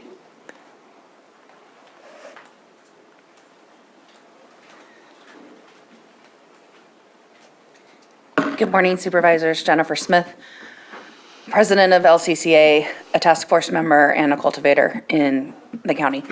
I'm not sure where to begin. This task force started back in August. Our first meeting was August 1st, and if I'm not mistaken, this might be the first item we've brought before you. I wish that we had had some of your input ahead of the work that was done, because as we were directed to move this item towards the front of our work at the task force, a lot of work has gone into this. There was a subcommittee made up of the Farm Bureau, the fire chiefs, and myself. So to sit here and feel like we are dismantling that is a little disheartening. Please don't take that in the wrong way. It's just hard when, as an industry, we've got some pretty serious deadlines. The one thing if we're going to use cultivation hoops, they need to go now. And then dry structures, this is, I feel like, the third season that we've asked for some temporary guidelines. And while our deadlines are not your problem, it's just, I don't want to keep having the same conversation again. Generators are allowed at the state level, and there is some specific language around that the task force would like to align with. And the goal of the task force is to align with the state as much as possible. So we would like that generator latitude. In terms of power and permitted power, we recognize that those are possibilities and they should be implemented even with temporary structures. But that's also part of going into a permanent structure. The goal is this is a stopgap to get us from temporary into permanent and get everybody in that direction. What else? The CEQA for the hoops, if the state's not requiring it, I don't know why we would. It's a temporary structure. They're up in the dry season. they save up to 25% of the water usage. And we can go down a rabbit hole of hoops and the challenges that we have with this item and the wish list that cannabis has. You know, we'd rather use berry hoops. Where else are we? I just think some more guidance from you guys so that we could wrap this up. If we're, I don't want to go into another season without direction on dry structures. So I would like to know what the process is going to be, if this will go all the way back to the task force, and then to planning, and then back here to the BOS. And then would also like to just question if the task force recommendations are going to be, maybe like there needs to be a second review before we get here. Thank you, Jennifer. So do we have people in the Zoom room that want to speak again? All the hands disappeared. Okay, great. Then if there's anyone else in the chambers, last call or in Zoom, come on up. Okay.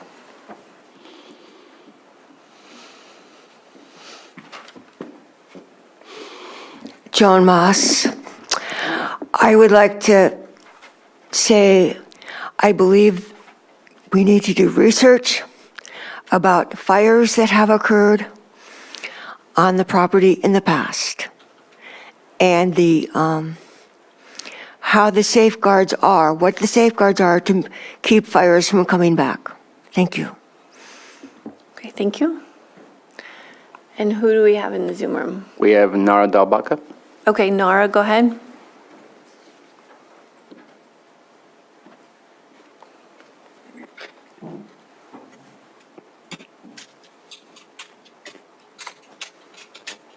Thanks for the opportunity to speak again, Nara Dalbaka, District 1, and Task Force member.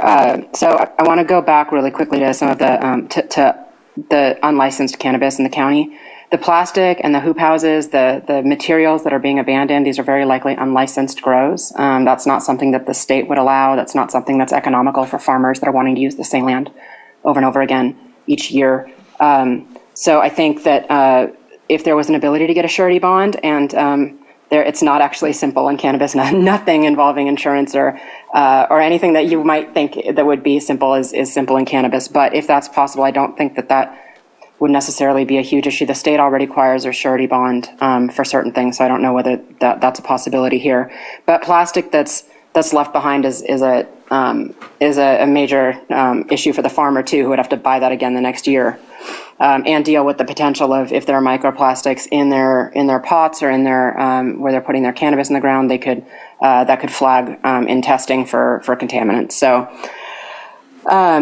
The AB 195, the reason I mentioned it is because we are talking about unlicensed cannabis. There is an opportunity. It was passed last year. It was the Senate and Assembly budget trailer bill for cannabis. And there's a number of ways that the county actually has an ability to apply for reimbursement for investigations now on a local level without the involvement of the state being needed. So there is some opportunity for the county to get some money back to mitigate some of the environmental harms that are being done by unlicensed cannabis. There is never an intention for any temporary structure to ever be used for members of the public to come in and do any retail purchasing on a farm. That's the state would never allow that. They would maybe if it was like a tent for a single outdoor event, which would be a completely different thing than we're talking about today. But this any retail or any other license type would need to go through very rigorous both local and state approval processes, and so I don't think that there should be an issue with the temporary structures becoming retail. When you have grows way out in the open, it may be possible that people will want to be drying in army tents so that they can actually clear those out after their drying is done, and that preserves open space in the county. So be careful not to think about that. And then the last thing I'll say is that it would be really great if we could at least get hoop houses moved today, because the farmers need to be able to buy these if they want to save the water this year, even though we've had a decent rain year. The wells aren't replenished, the groundwater's not replenished. Let's give them the opportunity to save some water and to potentially get a bigger turner crop in. And that in the future, if we start looking at gross receipts taxes, if farmers are able to get additional turns in per year, that's also money back to the county. Thank you, Nara. Your time's up. Thank you. Thank you. Anyone else? I think Mr. Amalong you might can have come back something up. to say. I just want to bring up a point that's incredibly relevant to this conversation. It's a ruling from the California Supreme Court on a case from August 19, 2019. It's Union of Medical Marijuana Patients, Inc. versus the City of San Diego, in which case they were looking at passing an ordinance which would make changes to how they approach retail sales, which is a conversation the task force is currently having. The city defended the adoption of the ordinance on the ground that the ordinance is not subject to CEQA and that it is not a project, arguing in part that environmental review would be more appropriate at the time each dispensary applies for a conditional use permit. That was the original approach that we were taking as well. That was my understanding and that was my thought process. However, with conflicting rulings at appeals court, California Supreme Court came to the determination that a change in ordinance, bringing an ordinance to you, could result in significant environmental impacts and would need to be reviewed under CEQA, which is why this is where my thought process evaluated each of these 4 categories and seeing the most urgent one under a certain condition could undergo that review according to CEQA and potentially have a categorical exemption to allow it to move faster. So. Okay, thank you. Did you want to speak?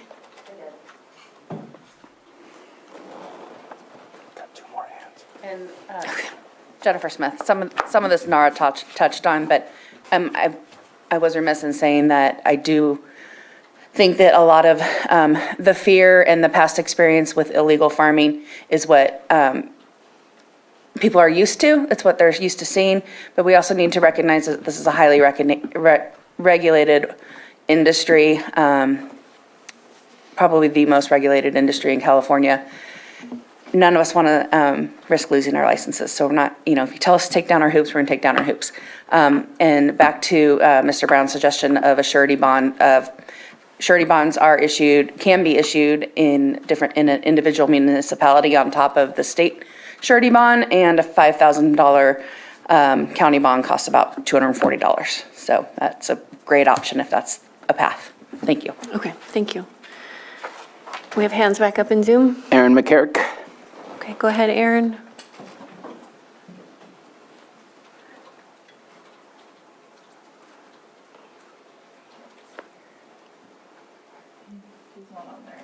Did she disappear? Looks like she dropped off. Phone 6205. Okay, go ahead. Hi, this is Bart Levinson. Can you hear me? Yes. Thank you very much. We are hearing in the task force meetings from the growers that they are delayed 3 years out from getting PG&E hookups. And it seems like there's complicit permission already with the growers to use generators if the problem is that PG&E hasn't been able to hook them up. This county, I think, should be very proud to be aspiring to having the biggest commercial cannabis grows in the state. And so it is really proper and right to ask all the questions the supervisors asked today, to hear the fire chiefs. I was so disappointed to hear a bell ring for the fire chiefs at their 3 minutes. I regard them as people I want to hear everything they have to say. And I would urge everybody, let's get this right so it's safe for all.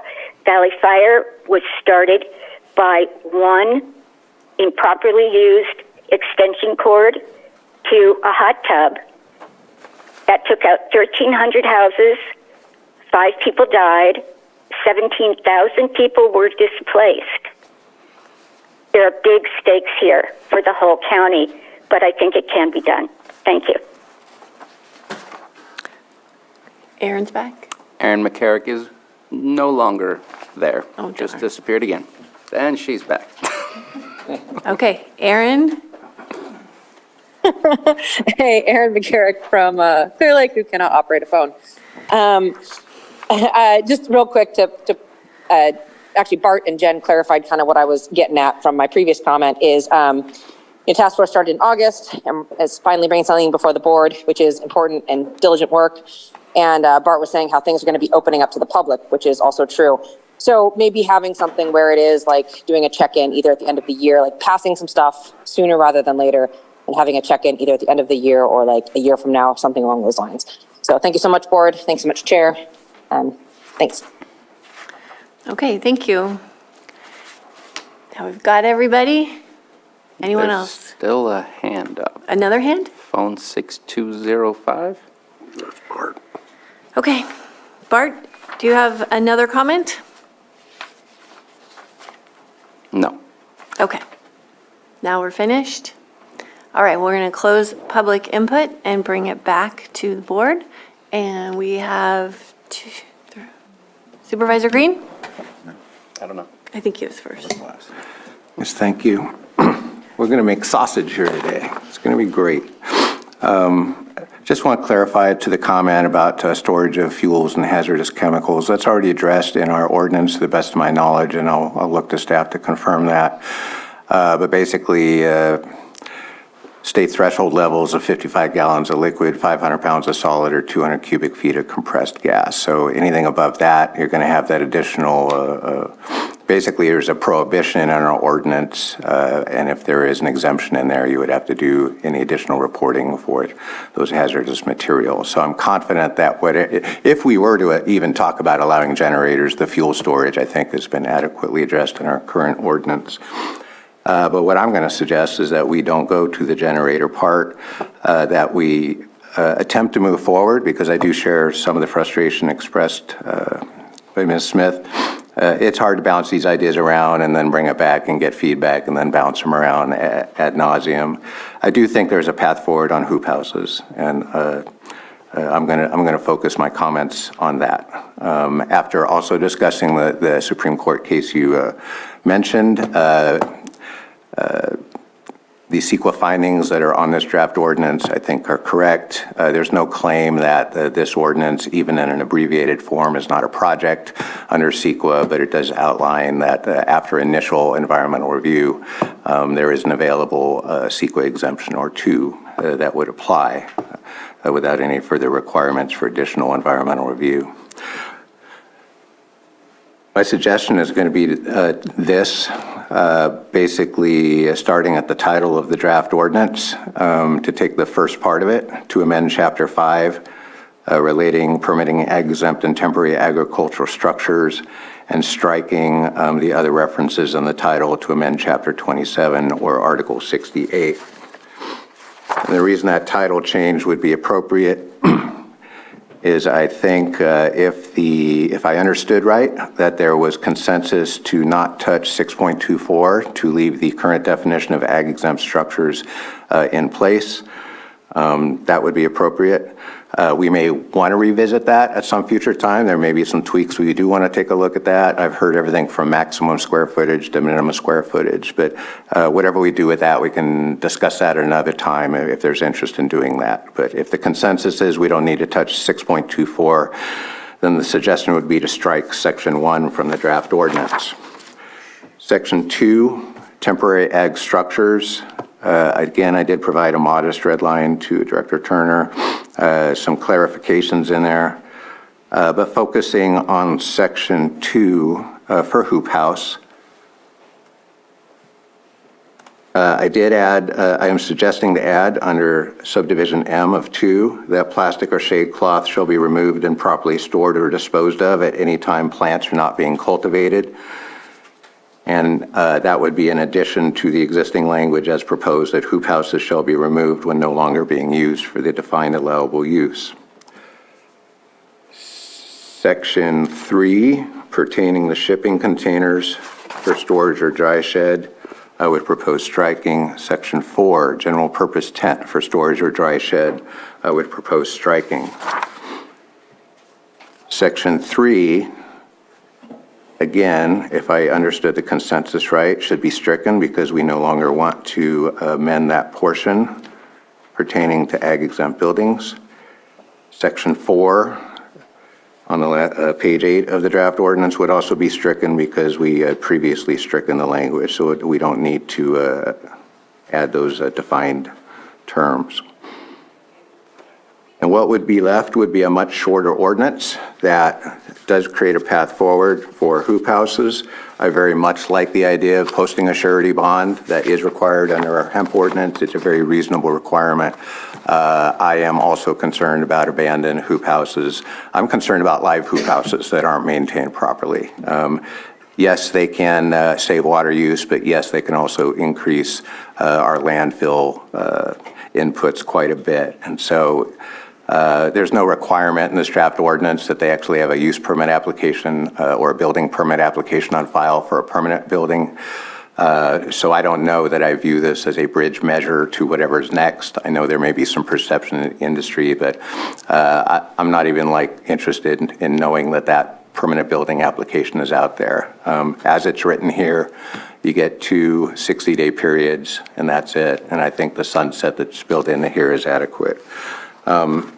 So I'm proposing a very, very, very shortened of this ordinance for discussion, depending on what the rest of the board members are interested in hearing. The other alternative would be kicking this whole can down the road again and giving some other type of direction to staff and to the Cannabis Task Force about what we'd really like to see.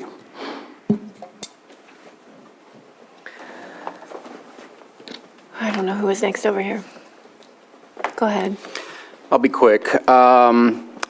We've talked before in the past. I know Supervisor Simon and myself brought some of these requests, and we still need to work on it. I don't know how we get there, but it's one of the important things that I've been pushing for. We still have not gotten it and not sure how we get there, but we need to, is the ag road standards.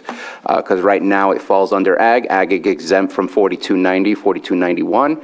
And I would really like to look at ag road standards. There are some in Napa that was provided to me by our CAL FIRE units, our local CAL FIRE units. It's not absurd, but it creates at least a standard to ensure safety and compliance for when there's a need for emergency vehicles to go in while people are also trying to get out. Surety bonds, absolutely. Let's go ahead and see if we can implement that. Yes to the ag exempt covering cannabis, hoop houses. Let's move forward with that as quickly as possible. And the rest, I think, does need to have a good CEQA review to ensure that we are appropriately moving forward. I know that there's some talks about potentially saying no to temporary ag buildings, maybe setting a deadline, a sunset for when that goes away. Give it 5 years so that we can get at least the people that are here now to get into compliance with the ag exempt buildings, more permanent stuff, and eventually, once things have settled, that it can go away. And a check-in, absolutely yes. So those are my points. I don't know that I want to hack and slash the work of the task force. I'd love for it to come back where we can discuss the temporary ag structures a little bit more in depth in the sense that it has also had that CEQA review to let us know if it is exempt or not. Thank you. With the current timeline, we are not anticipating we've gotten recommendations from the task force, ag exempt or ag advisory board, planning commission, and now this board. So it was our understood timeline then that if the board wants to separate the ordinance, fine, they're going forward. But the part that is removed for further environmental review will go through environmental review as recommended or as amended by the board, not go back again for another cycle. Yeah, unless the board desires that we do that. To add to that, within the planning division, I've been assigned the environmental review for the ordinance, which makes sense, working closely with it. If we kept them all together, obviously an initial study would need to be completed and then circulated for 30 days at the state clearinghouse. And given the sense of urgency, we can make that a priority and perhaps still bring it in. It might be a little late for hoops for outdoor cultivators at this point of the year. They might be able to incorporate something, but we can complete the adequate environmental review for the other structures by, the fall drying season. So Okay.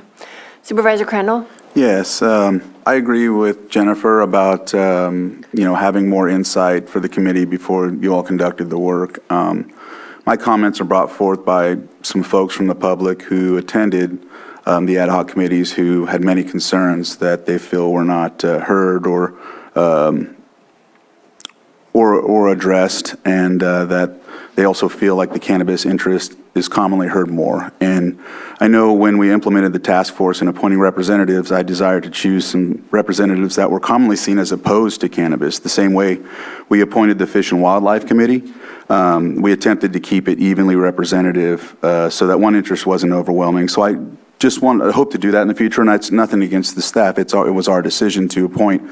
But, we appointed people in the Fish and Wildlife that definitely had opposing views. And so I think with anything that has to do with cannabis, I think it's the same thing we need to do, because then they'll be at the table, they'll have their voice heard, they can make these debates even further, because we all know that folks from the public have a limited amount of say or time and whatnot. So I just wanted to highlight that, that's all.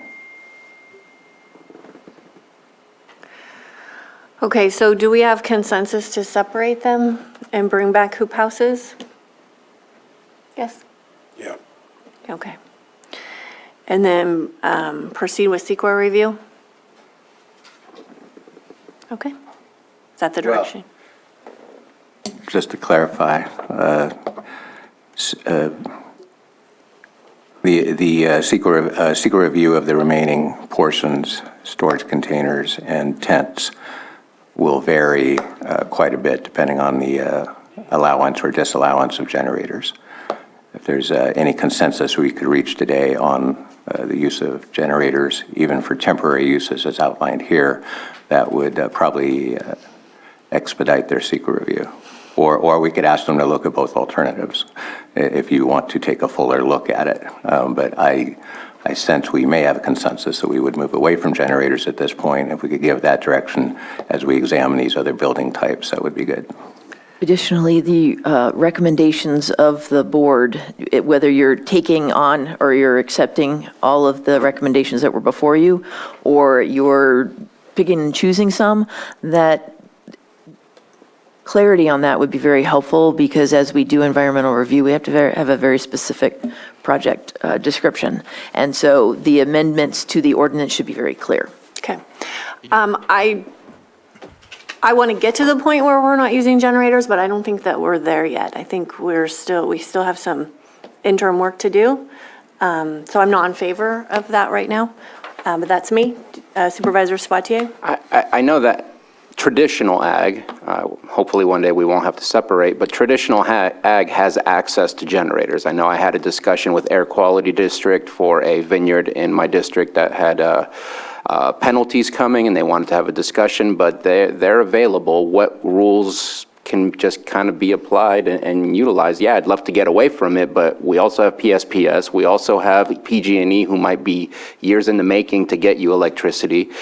Solar panels are great, but maybe that's not a possibility right away for some. I think that there's something already in existence that we can maybe carbon copy.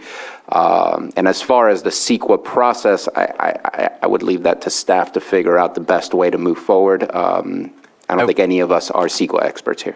I would recommend, since they are in the draft right now, leaving them in the environmental review, similar to our projects, as we look at individual projects and they have a larger scope, but quite often, almost the majority of the time, the projects change in their plans and they make modifications as they're going through the permitting process. Should they bring a proposal to us at a larger scope, it undergoes that initial study and that environmental review.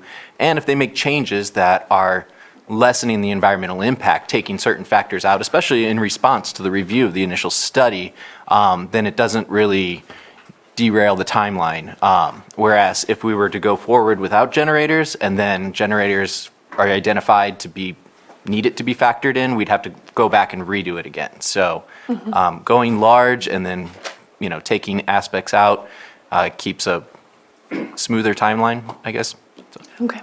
So thoughts from Supervisor Crandall and Vice Chair Simon on generators? Already made my points on generators, pretty clear. Yeah. I'd rather not see it at this point, but.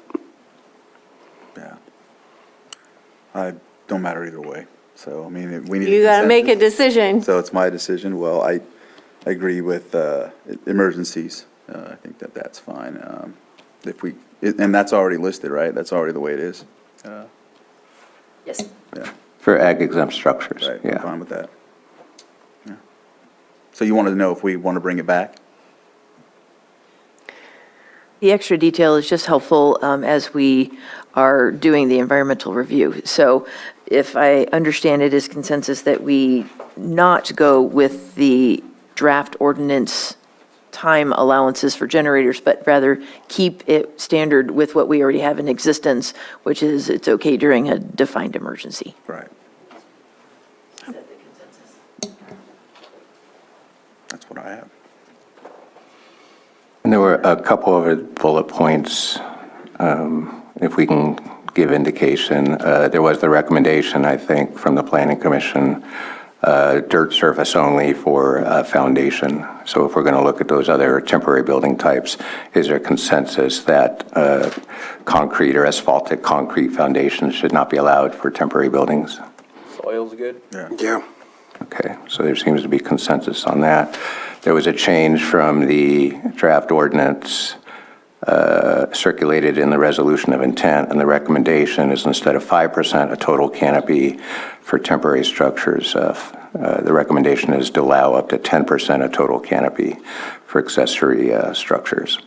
And I don't know if we want to give any clear indication on that, the recommendation at this point.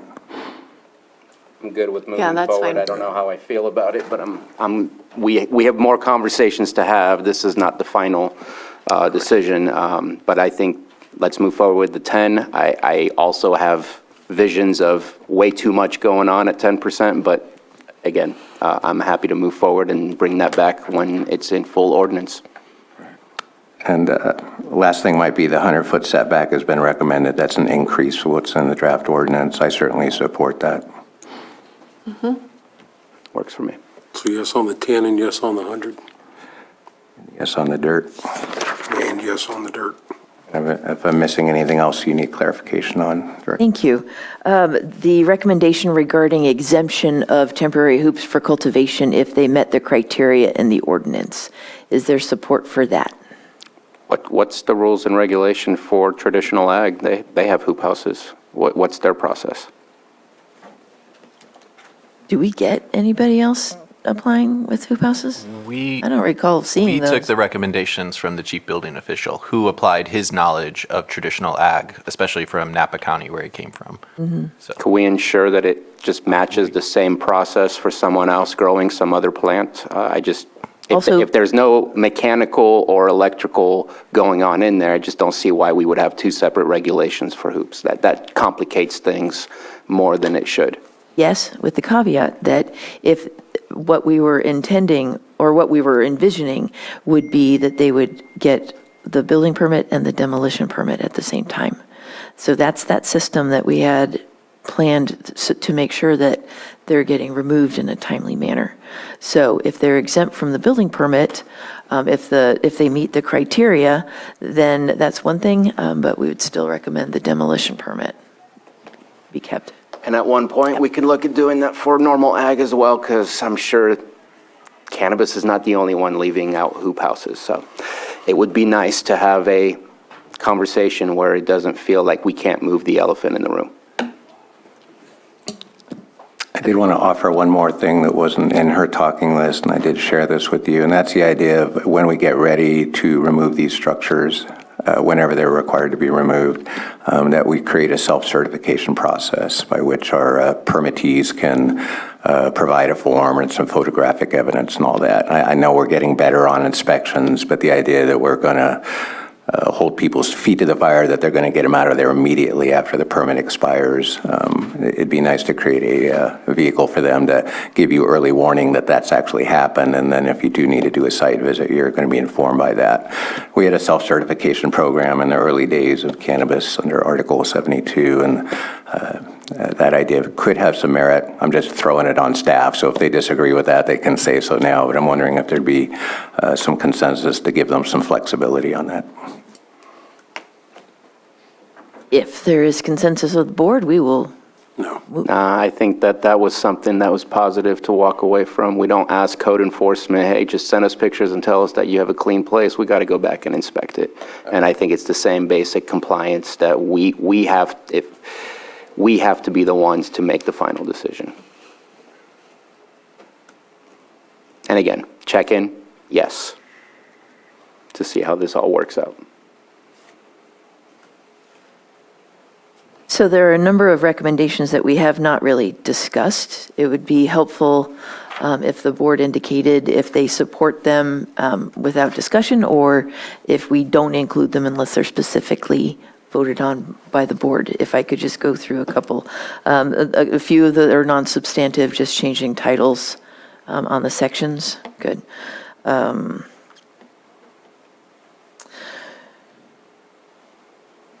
So, okay, we do have the required conformance to 4290, 4291, specifically as pertains to agricultural structures, so not a lot there, but we did receive, if it's consensus, we did receive direction that maybe not part of this ordinance, but maybe as a new priority to start looking at access and egress road standards for agricultural use. I know it was in our resolution that we passed in stating that for 4290 and 4291, cannabis is ag, and that was 2020, I think, that we passed that. 2019, Resolution 2019-124. 2019. So I don't know where you prioritize that, because you just gave us a presentation for a large amount of priorities, Yes, but it's and- definitely something that I feel we need to get to. So I would say yes. So far, I was thinking it's put it on the whiteboard, get to it when we get to it kind of priority, unless there's, okay, good. Now, keep that one. Continuing down, let's see. Oh, intents, requiring that should those temporary tents be used for drying purposes, so you're going to be hanging a bunch of stuff for air circulation, that they be loaded on a load-bearing frame and not the actual frame of the tent. This was an issue that staff encountered previously, and so just to make sure it's clear to the business owners. Yes. Yep. Super duper. Shipping containers as an agricultural use coupled with temporary drying use, sunsetting it for after 3 years. And there is an avenue for permanent shipping containers, as we see in many other agricultural areas. So I'm yes to that at this moment. Great. It is, yes, it is already included in the definitions of an accessory use for an agricultural operation. We're okay with the 10%. Conveyance or storing an up-to-date site plan in an easily accessible area by emergency personnel. Yes. Great. Or some other means of ensuring the fire districts has access to that information. It's a two-parter. It's storing it easily accessible and letting them know where that is. This one, just clarifying that responsibility for issuance of permits remains with Community Development Department. Good. 100-foot setback, dirt only, cumulative 10% is cumulative, so that 10% coverage is cumulative with all structures mentioned in the ordinance.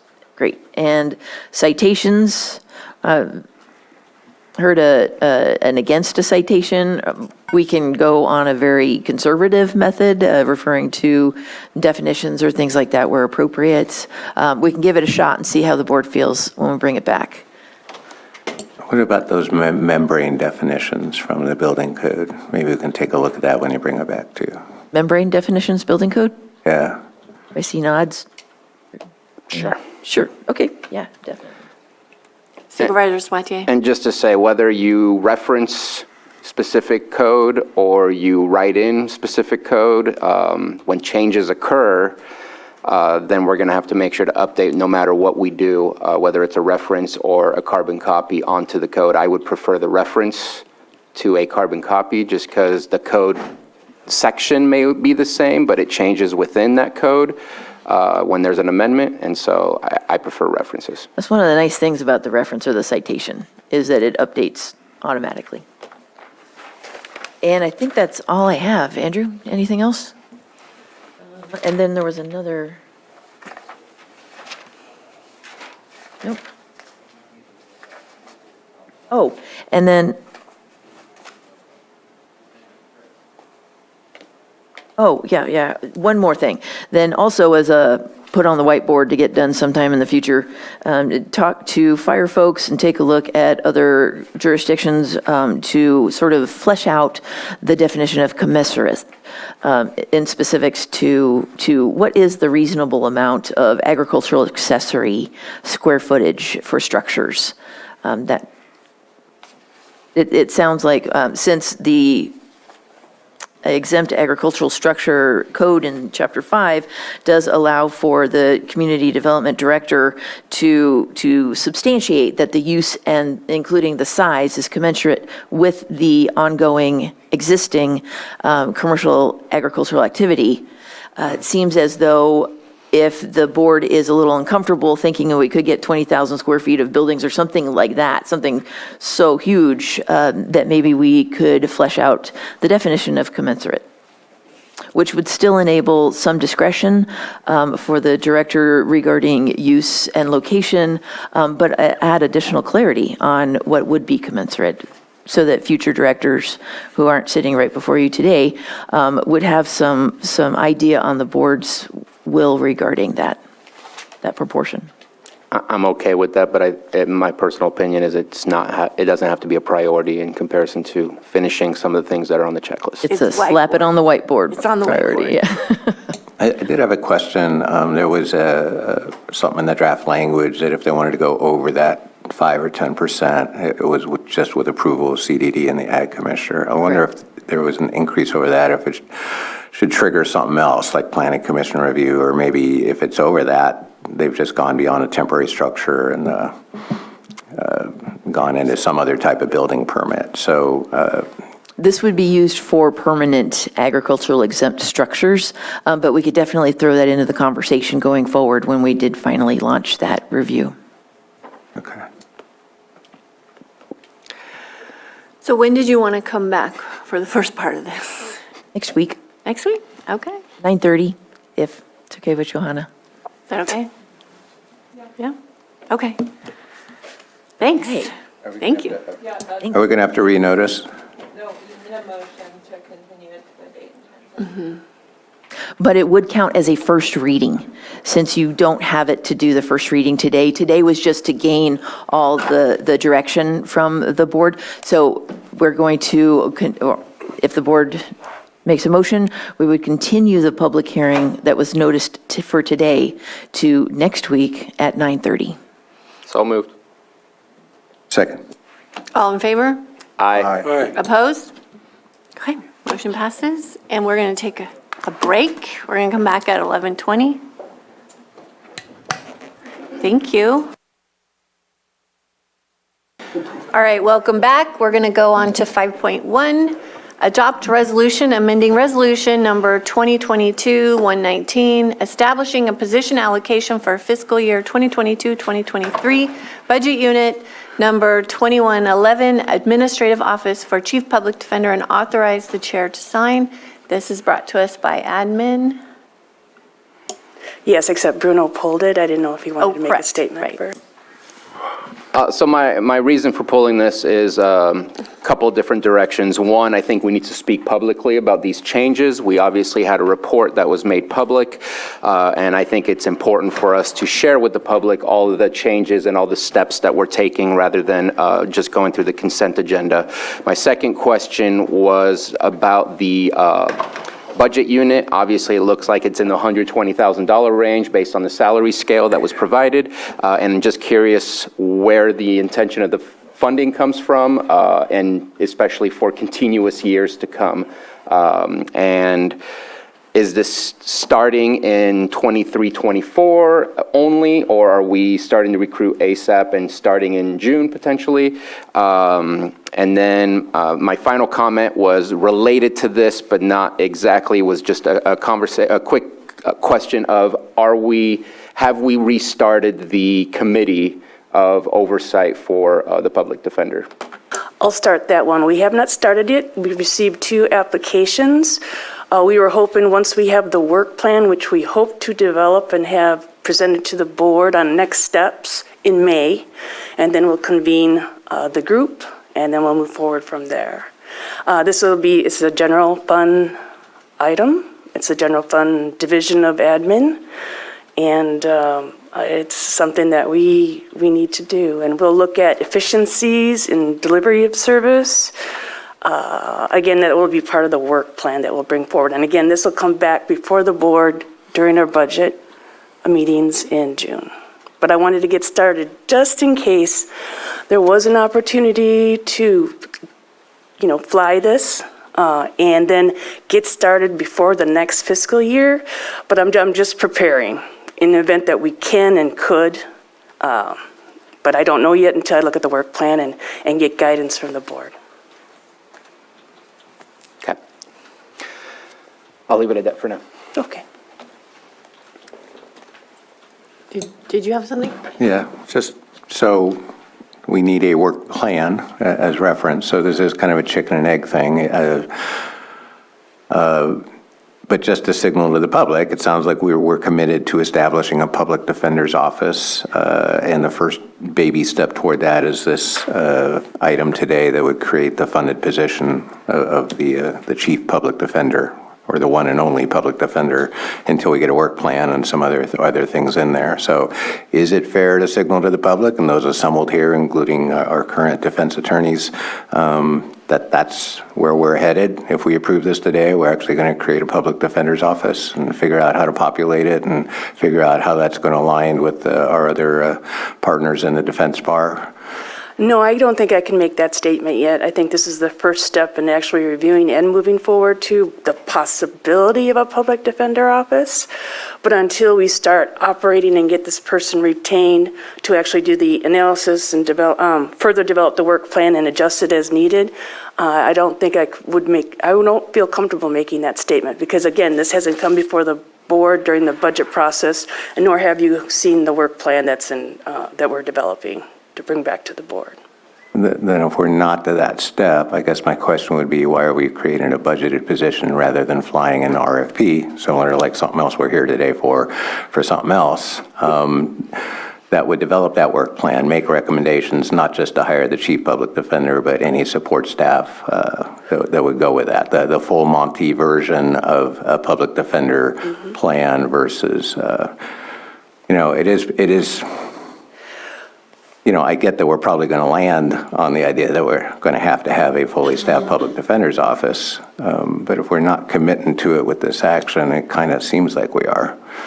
We're not, and we already have retained Jose Varela. He presented to the board in March. He has been retained as a consultant to help develop with the work plan, have that in place for the event that we do hire the chief public defender. I just don't know whether it's going to be this fiscal year or next fiscal year, but I don't want to cause any delays in the transition or next steps. I'm just being prepared to move forward. Go ahead. I'm prepared to move forward. Nobody came to us prior to this saying it's not working. Ever since the report came out, now there's some of those conversations happening. So I think that we end up back in a comfort zone where we get ourselves in a situation we don't want to be.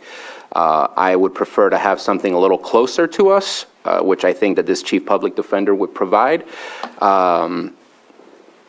Obviously, it being, and the reason I asked for the budget, where the money is coming from, is we've seen a lot of increases of demands to our general fund, whether it's jail medical, just the additional contracts we've been making with the public defenders, contract that we have, and this. So, I mean, it's just something that I like to pay attention to, and I'm looking forward to how that all fits together when we do the budget in June, because I'm not concerned, but I'm definitely keeping an eye on it because I'm seeing a large increase.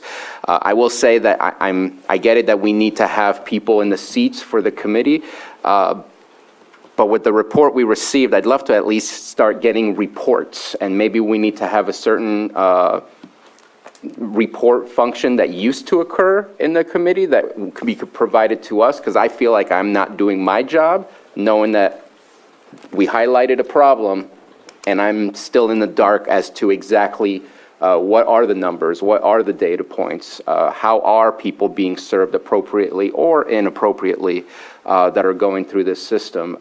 I'd hate to continue to wait while the information that we were provided told us that there's an issue and there's a problem. And so if there's a way to look at what the prior reporting was that was provided to the committee so that could be provided to us, so I can be up to date on what's going on.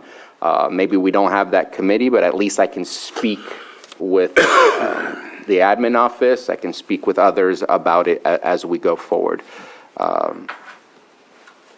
That's it. Anybody else? No. Were we looking at that committee? Did we talk about that last time, about implementing the committee and our seats? I know that we're waiting on applications, but our seats, were we going to talk about that as well? I don't think we were part of the committee. I think we wanted professionals and Okay. those who have experienced the justice system to be there. I'm referring to there used to be another committee, am I? Yeah, I think yeah. you're talking about the Public Defenders Committee, yeah. Okay. I was just wondering if that was something we brought up last time. Yes, we did. Anita presented an option, and we did adjust it. Okay. And I can get that information to you. I wasn't thanks. prepared to speak to it today. Sorry about that. Okay. We'll open it up for the public. Yes?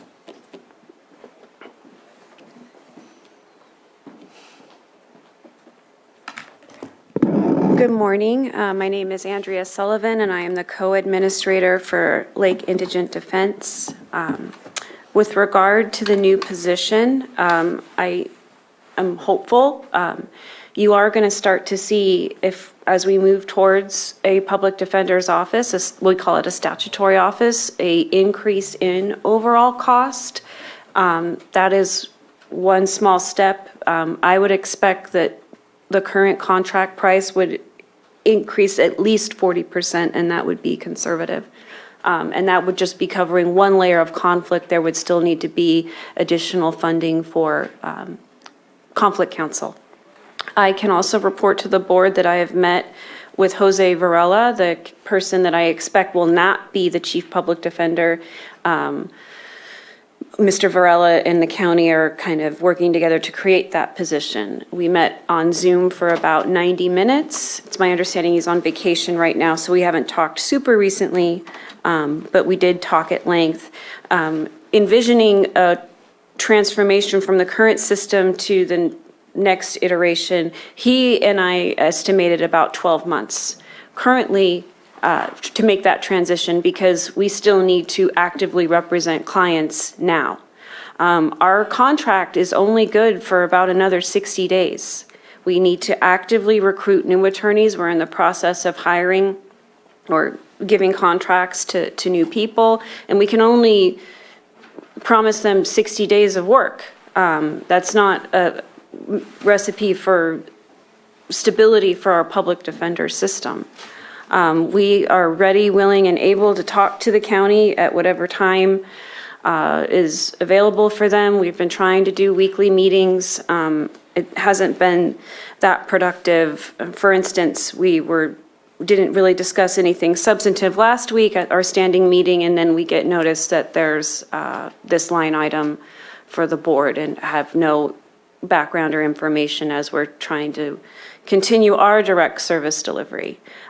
We are getting more and more filings from the district attorney. They are catching up from a backlog of cases from COVID.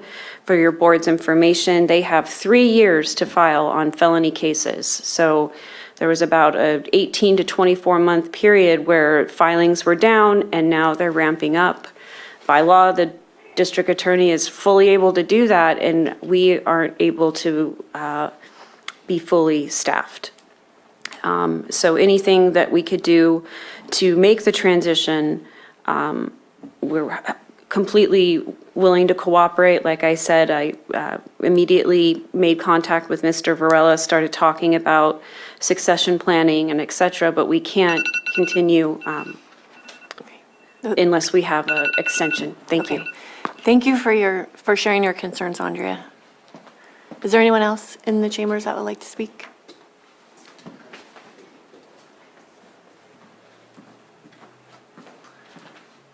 Thank you. Tom Feimer, also co-administrator of LID with Ms. Sullivan. I think Ms. Sullivan's mentioned a lot of our concerns fairly directly and eloquently, so I'll try and kind of limit to other stuff. I think the issue, as Ms. Sullivan stressed, my primary concern, of course, my concern as I've been sitting here this morning is keeping things running while the county decides to do what it ultimately wants to do.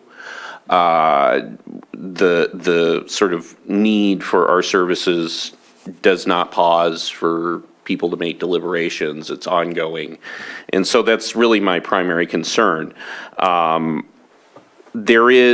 do ask that we sort of be kept into the loop on this process, that we've made efforts to that and the administration's made efforts to that, but this is kind of, this is something that I think the resolution line lacks a little bit of clarity. It's essentially Mr. Varela is here to assist county in exploring options, but I think as some of the supervisors have said, by creating this position, it kind of sounds like the option has already been chosen. So it's not clear why we're now having two consultants on this. Probably the confusion also rests perhaps with the choice of the name Chief Public Defender. I think when most of us hear the name Chief Public Defender, we think of somebody who's actually acting as a head of a public defender office, whereas this position, until one office is created, sounds a little more of a consultant role. So perhaps if there could be a little tightening of what this person's sort of expected roles and duties would be, it would be easier for us to really know how we can help to work with them, I think is my chief concern. Because otherwise it seems there might be a little bit of putting a sort of cart before the horse situation here. We haven't really set up an office, public defender office, and there hasn't really been a commitment as to what specific shape that'll take. But now there's somebody, and I understand this person might not be starting work immediately upon creation of funding, but nonetheless, there's a person who's here and it's not clear what their role is, or frankly, what my or Ms. Sullivan's role is. But again, I just want to emphasize, we're here, we're, willing to work with all parties, and we're continuing to do the work that needs to be done as best we can while all this gets sorted out. Thank you. Thank you.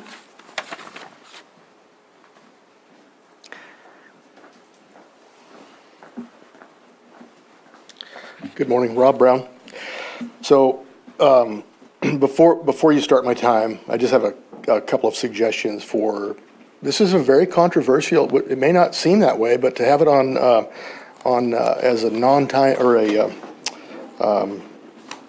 non-action item, just drawing a blank here on the. Consent. Yeah, consent. Seems pretty naive to just put that on there. I'm glad it was pulled off, but the problem is you have it pulled off without a time to where attorneys who need to be upstairs doing the job that you're criticizing them on to begin with aren't able to be there. They've spent all morning down here waiting for this thing to pop up. It should be a timed item, and it should be sometime in the afternoon. The board members, board meetings have always allowed for opportunities to be heard at night or on a Wednesday or something like that if it's something that's conflicting. So I just want to throw that out there, that you might want to consider that, because this thing is it may not affect the public. It does affect the public. It just does. The public may not be completely aware of the ramifications of this thing if it doesn't work correctly. So you can start my time now. I already started it. You did? Okay. I Well, I did. can't guarantee I'll leave when that bell starts off, You so. can come back up. Okay. Again, the discussion has been about, chief public defender. It sends a wrong tune. You haven't decided whether or not you're going to have a statutory office. If you do, that's fine. If you don't, that's fine too. You need to have that discussion, and I don't think you're having it. I invited the board to go up to the 4th floor and check out what these folks do. I go up there every Tuesday. I've never seen any of the board members up there. I know Bruno's been up there a time or two. Actually, I know EJ's been up there too for certain things, but I've never seen anybody else up there. And I know that Tuesdays are rough for you guys too, but you got from 8:15 when court starts until 9 o'clock, and then you also have 9 Tuesdays that you had last year that you didn't work here, so you could also do that up there, and then court is also on Wednesday when the holiday's on a Monday. So you have opportunities there, and I would think that you might take it, because you have millions of dollars and the constitutional and judicial rights of people that you're talking about right now. It's important to know where the money's coming from. It's important to know how you're going to pay for it and how much it's going to be, which I haven't even seen that discussion yet. You're going to spend $120,000 or a little over on a position that is, it almost appears as though it's a consultant, but going a roundabout way of getting that consultant without going through the RFP process. So I'm curious about that. We need to see that work plan. That work plan is going to be critical, and I haven't had any discussion, or seen any discussion about that. The only person in this up here that actually has been involved is Lloyd. Lloyd's up there all the time. He knows what goes on up there and his staff, and I appreciate that. But you gotta spend some time up there and talk to these folks. All right. Let me just see if there's no one else in the chambers that wants to speak, and we can come back to you, but we do have some other speakers here, and then we can bring you back up, okay? Okay, all right, yeah. Oh, I yield forever. Just like that. I can come anytime he's here if you guys want. I'm Angela Carter. I've been an attorney for 30 years, that entire 30 years in the County of Lake. I wrote the first contract that created the public defender system that we have now, that was criticized in that 6AC report, a report that made no reference to these issues that came up during COVID. I'm upstairs every Monday, Tuesday, Wednesday, Friday, for the most part, and I see these folks at work. They work hard. They care for the most disenfranchised, marginalized, vulnerable individuals that our county has. They care for addicts. They care for minorities who are addicts. They care for people with addiction problems and people with mental health problems and people who are innocent. We can't forget that. And their win rate is fantastic. I'm very, very proud of them. I watch them in action every day, and it's moving and it's good, and it's for a lot less than a private lawyer makes. I was confused by this item when I saw it on the agenda. I was confused by why it was on consent agenda. It struck me as sneaky. I know that's a tough word, but that's how it struck me. I think this should be done with a light shining on it. It should be done with public input. The 4 of us are missing court right now. There are judges up there, I guarantee you, that are annoyed that we're down here. Lawyers get held in contempt and have to pay fines when they miss court. It happens.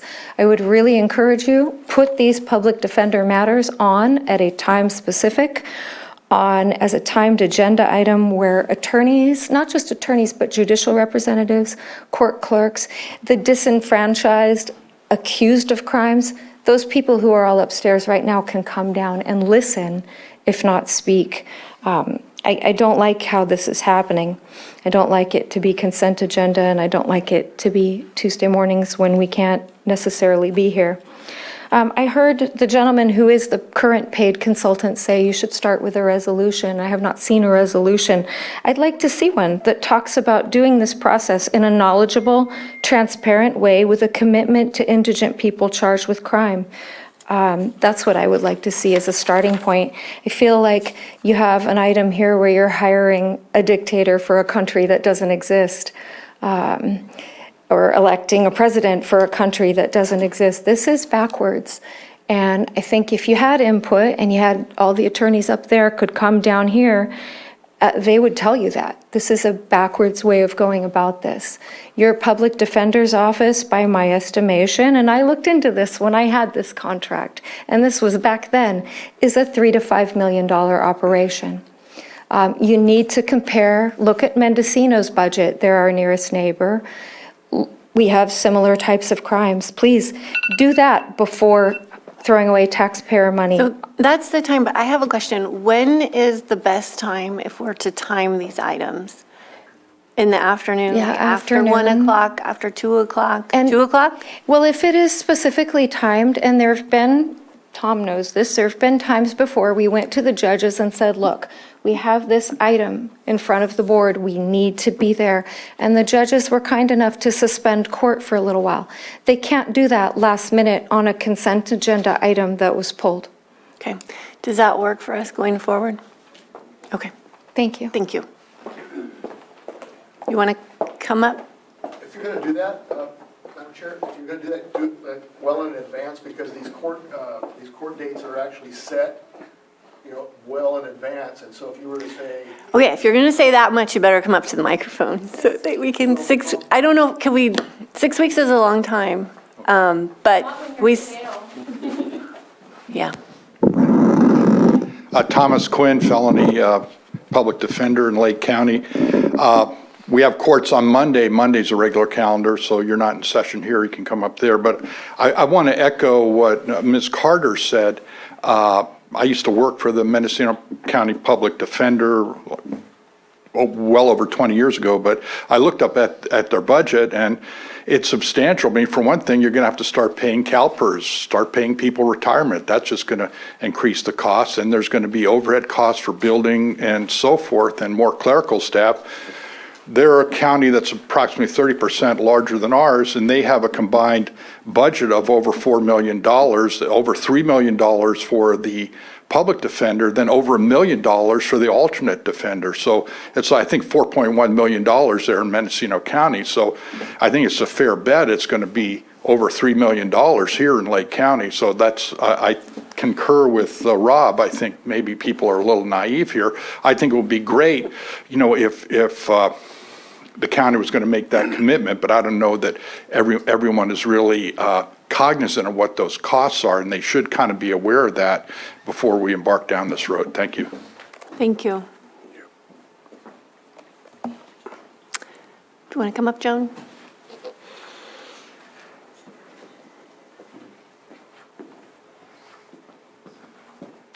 Joan Moss. I've been a journalist for a long time. I've watched a lot of court. I concur with Angela Carter, Rob Brown, and Thomas that it is not a consent agenda item. A public defender is supposed to be equal to, in a profession, the DA. The person accused has equal rights, equal defense. The public defenders are sorely ignored here. And they do a very good job. But you need to understand that this is a law. You have to follow the law. Even though you're Lake County supervisors, you have to make a responsible decision. And it's a much more important decision than goes on a 5.1 consent agenda. It needs to be discussed, researched, because just be careful. You might get sued. Thank you. Did you want to come back up? whenever Joan agrees with me, I need to reevaluate my position. It might be an earthquake. No, and the problem is, and I apologize, because when you're under the clock and you don't know where the clock is, it's, you know, you're not as articulate as you might be if you had time. Again, I'm not going to question the statutory office concept. That's not what I'm here for. It's just the whole process, and it's a huge process. The judges need to be involved. The meetings that we had, when we had them, and you don't need to wait to fill those positions. You guys can still be meeting. You can start meeting, meet with Krista, meet with public defenders, meet with somebody representative from the DA's office. When one doesn't work, the rest of them don't work. And it's very, everything's up in the air right now with trying to hire attorneys when you're having this discussion and the board's not. I mean, at the last meeting, there was some mention that the funding had gone away with realignment. Realignment never had anything to do with public defender. Has nothing to do with funding public defender's office. That has to do with the jail. So, these are the kinds of things that the board needs to be educated on and aware of, on what really happens up there and what the consequences are when it doesn't work. The cost is extreme if it doesn't work, and so the board needs to be a partner in that to make sure that it does. What the employee part of it is true, and I'm not going to criticize whether or not that should be it, but you're not going. I can't even tell you how many times I've seen Tom Quinn at the jail on a Saturday or Sunday or at night or anything like that. You're not going to get an employee to do that. A regular county employee, they're just not going to do it. So, there is some value to what they have going on right now, but whatever they do, they need to be supported, kept in the loop, have the meetings at a reasonable time. And I realize 6 weeks is tough to schedule that in advance, but if you did that, or even later in the day, you would get a lot more input, valuable input from the attorneys, the folks that actually work up there, and from the DA's office too. I think Susan should be involved in this discussion as well. So anyway, that's what I'm throwing out there. So. Okay, thank you. Got a lot of good input, and I think we need to work to schedule our meetings that we can be more collaborative. Agreed. Okay. Did you have something else to add? I'm going to close it officially. If there's no one in Zoom, we'll close public input. So I know it's very specific what's on our agenda. A lot of things were brought up. My view, it's my personal view, the board has not decided, but there's two options from this position, which is to continue an outside contract with lawyers that work through the chief public defender, or that the chief public defender becomes a director of a department that hires attorneys that is then the public defender. I think those are kind of the two options that I'm looking at here. I'm okay with moving forward that, not being naive. The costs need to be there, and the ensuring that people have their Sixth Amendment right is important. And again, without having, the report created the discussion that we needed to do something, and even our current contractor has come up to the microphone stating, we just don't have the resources to provide exactly what it is that we need. There's not enough lawyers, there's not enough resources. So to me, the discussion needed to happen years ago, but it's happening now, and I want to see a change to make sure we don't fall into this comfort of not paying attention to what we need to pay attention to. I think if it's part of the county, we're going to continue to pay attention to it, versus many of you have heard me about our contracts. Sometimes I'm not sure what our outcomes of our contracts are, and I think it's something that we need to figure out a better way to ensure that we are getting the results that we want, or that we kind of promised the public in paying some of these contracts. So I'm comfortable with moving forward. I do want to make sure that we have a very cohesive conversation between our current contractor and the county, because the transition is going to be the most important part of how do we not falter for those that are expecting to be to have a public defender at their side. I want that to me is really important, that the transition is part of the conversation between LID and ourselves, to ensure that it stays steady until we completely pull and put on the green light to move forward for the next step. The contract, it's correct, it is June 30th. Can I ask what the status is for bringing that back to us? Because obviously we're not going to be ready for any substantial transition or change by June 30th. So just curious where we are with that. Well, we need to set up a follow-up meeting with LID on that. I mean, they've been in court, and we change meetings. It's been difficult to connect, but we'll make an effort to it, because I can't make it 6 weeks out. Put that item out 6 weeks out, because that's really close to the deadline. But we'll try to make it in the afternoon to come back before this board for an extension. In my recollection, we've had amendments to the contracts with LID before. I'm not certain that it required a whole lot of them to show up. I think it seemed simple before to just extend or amend whatever it is that we did. But obviously, if it gets closer to June 30th, we're going to see some of their lawyers jumping ship because they don't want to lose their job. And so the sooner this comes back to us, Yes. the more we're not going to keep going deeper into the report that we received where the problems are only exacerbating versus either continuing to be the same or getting better. But I think that if we wait too long, we set ourselves up for not going the direction that we are all intending to go. So those are just my comments. We need to make sure that we have a good working group put together.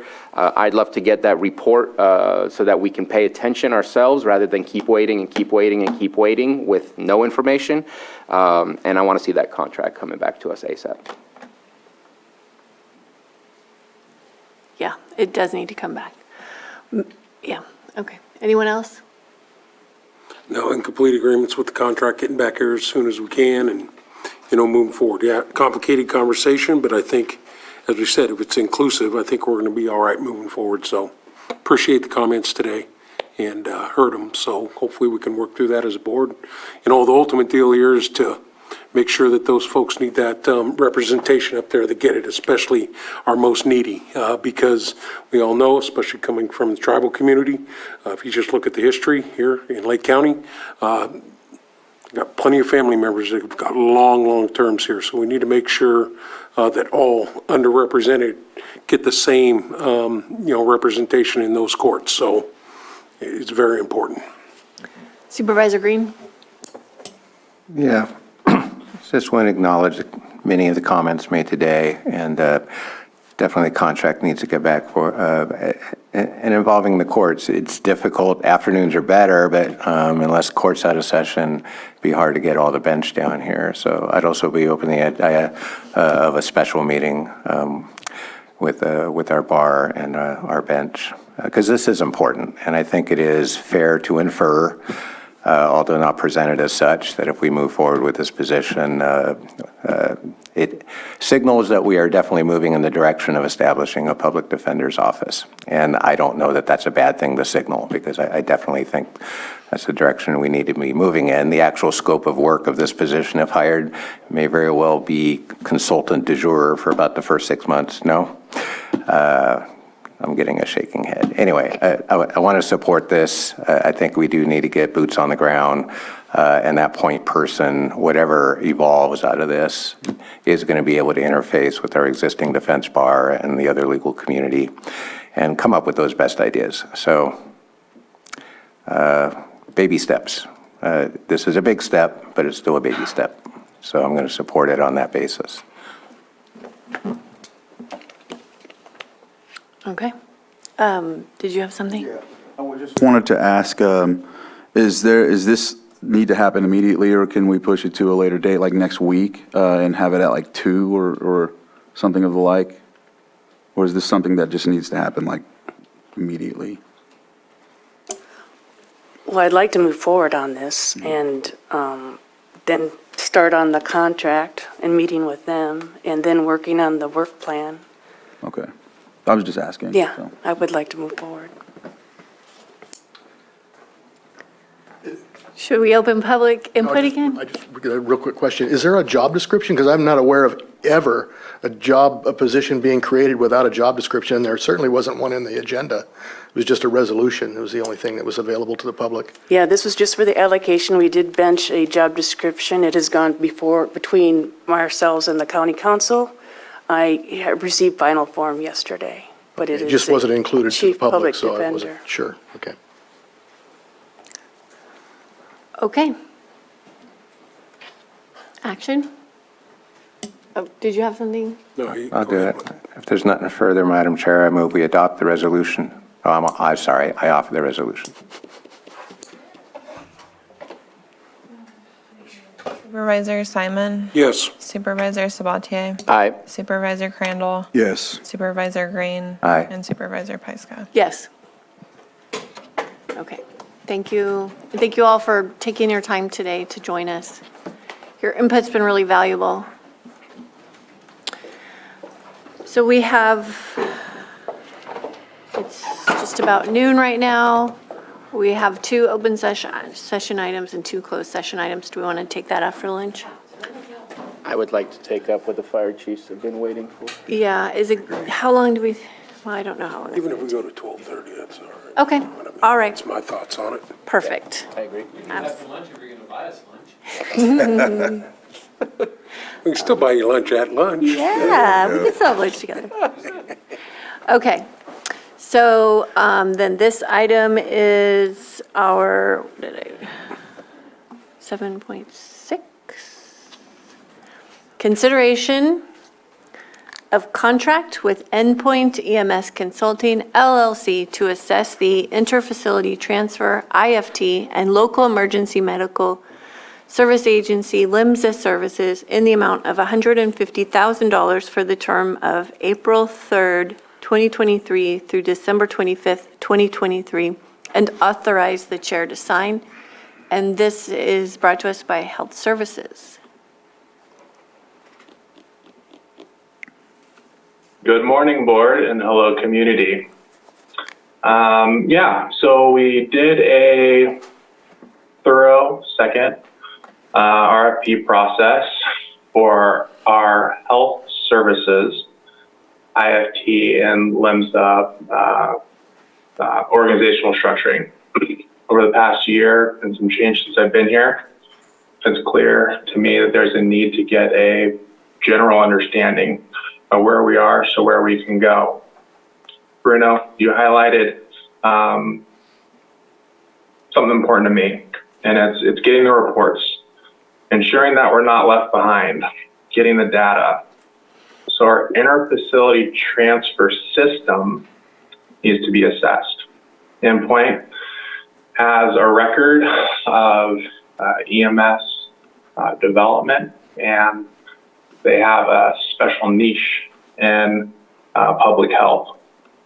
Nancy, this wasn't done in isolation. This was done in collaboration from constituents within the county. I believe 7 people total, including myself. 2 of the most, what I consider arguably, the most reputable positions in Northern California. Several directors and several esteemed community members who are highly engaged. And we went through this process and we followed the policy procedure, dotted all the I's, crossed all the T's. So I bring to you today the candidate that was selected through the RFP process by the panel, Endpoint Consulting.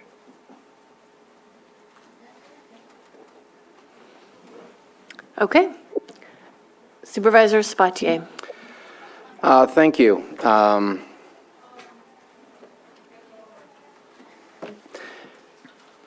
I'm not exactly sure where this needs to go.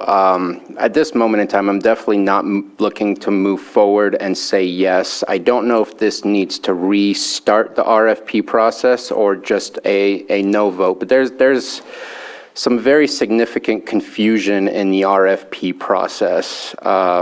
I know that, and I have all this in my emails. There was some concern from our local fire districts on the process. I know I spoke verbally and through email to Director Portney. It was told to me that there was no letter of intent that was submitted to any of the RFP proposals. And on 11/14, there was an email that arrived from Chief Ciancio requesting an official appeal. I again mentioned to the fire chiefs that at this moment there is no appeal process because there's no letter of intent that was submitted. Also an email from Director Portney stating the same. Right here, the public record available is the updated RFP. Soon the letter of intent and proposals will be available to the stakeholders. That was 11/15. I then received a copy of the letter of intent that stated the $93,000 something dollar for the proposal. If you look at the proposal, that's what it's for. That same amount, but it also said that 11/14 was the final date at 5 p.m. to submit any appeals. On the letter of intent that we have in our packet, it says $150,000. There's a new phase 4 that was not requested in the RFP or wasn't put in the proposal. I don't know if it was in all of the proposals or just at least the one that we're being shown. That phase 4 is not involved in that. But when you look at the letter of intent, it says that it's $150,000, and it says that it was November 8th. That was the last day to submit an appeal. That just leads me to a great number of confusion and frustrations to misunderstand or not understand or being led to understand a certain thing when that's not what I'm seeing. So to me, this whole RFP process is messy. I've requested to look at all the other proposals. I believe there was 5 that was received, at least if I remember the memo correctly, that's what was stated. And I have not received thus far any of those proposals to be able to compare and contrast what was proposed compared to some of the other agencies that also submitted their proposals. So at this moment in time, again, I don't know if we restart the RFP process, which I have certain reasons to say that might not be the right track to take, or just say no today. But I'm definitely not able to move forward as I am utterly confused by the documentation and process that has occurred.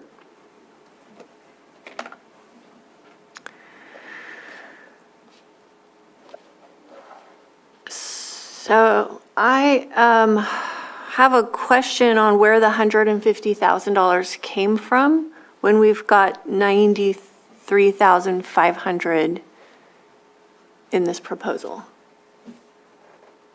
Great. I would love to answer a series of those questions. So when we do an RFP process and a candidate is selected, we submit a letter of intent to the individual who was selected. Unfortunately, it was leaked to people outside of who should have received that until we could have seen this RFP process through A to Z. And respectfully, people were asking for information that weren't privy to information because it wasn't public record yet. I'll digress. Once we submitted the letter of intent, we have to go through contract negotiations to make sure that the applicant is still interested and they're able to complete the scope of work. And in the RFP, it does say that price could vary. So that's when we went into the contract negotiations with Anita and team to outline specifically the health department's needs to be able to get a full scope assessment as a foundation to which we can build on with our community stakeholders' feedback and input to ensure that we're providing adequate services to our constituents. So because of a leak of information that was not supposed to be provided to the public until the contract had been negotiated to present to the board, we got into this mess. But the quality of the RFP process from A to Z on the health department side and the panelist side and the candidate side was above reproach. So if we look at the record, which I clearly outlined and submitted,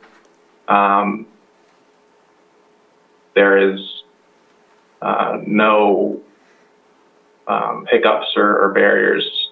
Supervisor Bruno, you should have in your email right now, as well as Supervisor Paiska and the rest of the team, the candidates who submitted and the scoring and ranking sheets of all those who participated in the RFP process.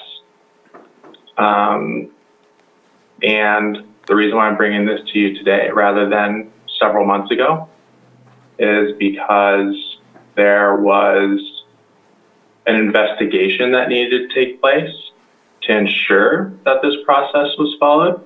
And to my knowledge, it has been. So I can't encourage you to move one way or another, but the sanctity of this process was followed.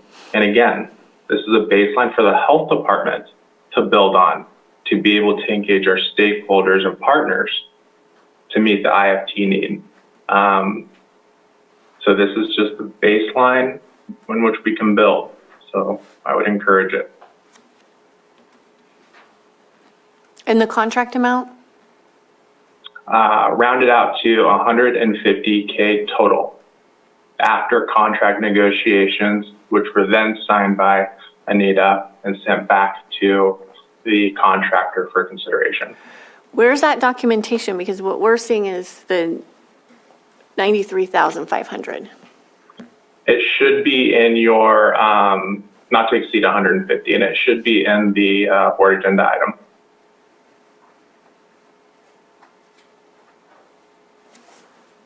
Okay. In the contract.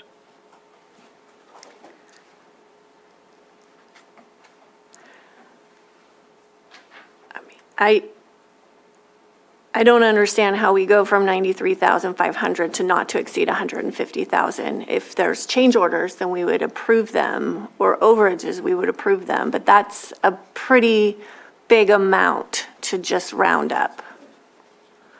Not to exceed. So if there are hiccups, natural disaster, Yeah, all those things that you would bring back to us, I would think, for a change to the contract or an addendum. well, the contract is what it is. It hasn't been changed after it was signed by Anita, and then again signed by the current attorney. Okay, Supervisor Green? Yeah, thank you. I'm looking at the draft contract. I think where the disconnect might be is on page 4, under phase 4. I think 1.4 correctly describes the scope of work in the RFP. I think 1.5 pertaining to the MOAC and some review of that operations potentially is an add-on that is outside the scope of the original RFP. But I'm not going to go down into the weeds on that. Just in the interest of time,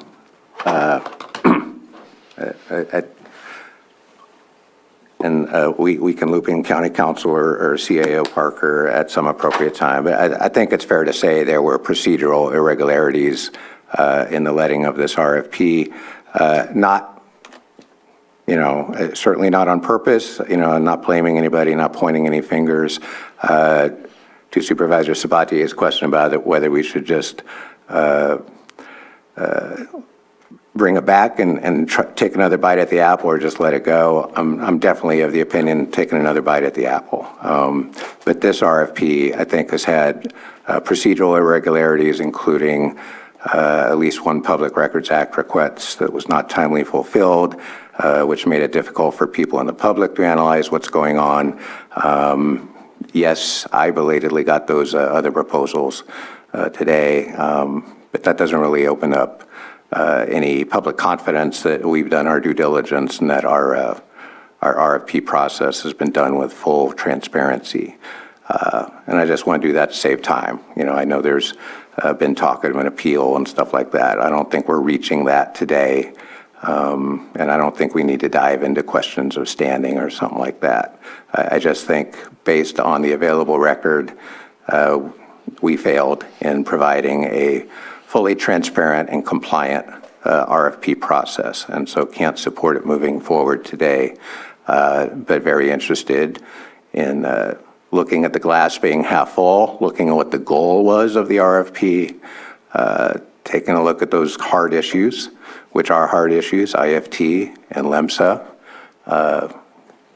Allegedly, I'm involved in that because I'm on emergency medical care committee, but that's been kind of bumpy, and now there's other balls in the air about LEMSAs and IFTs and stuff like that I'm not privy to. So I can't really speak to the bigger issue of the wisdom of our current LEMSA or the problems we're having with IFT. The subject matters of this RFP, I think, are very appropriate for further investigation, and bringing back another bite at that apple, I think, is appropriate at some time in the near future. But this particular RFP had issues, and I think we'll hear some of them here today. But again, I don't want to belabor the point. I just think the point is that this one's not going to fly in my estimation. We'll see what the rest of the board says.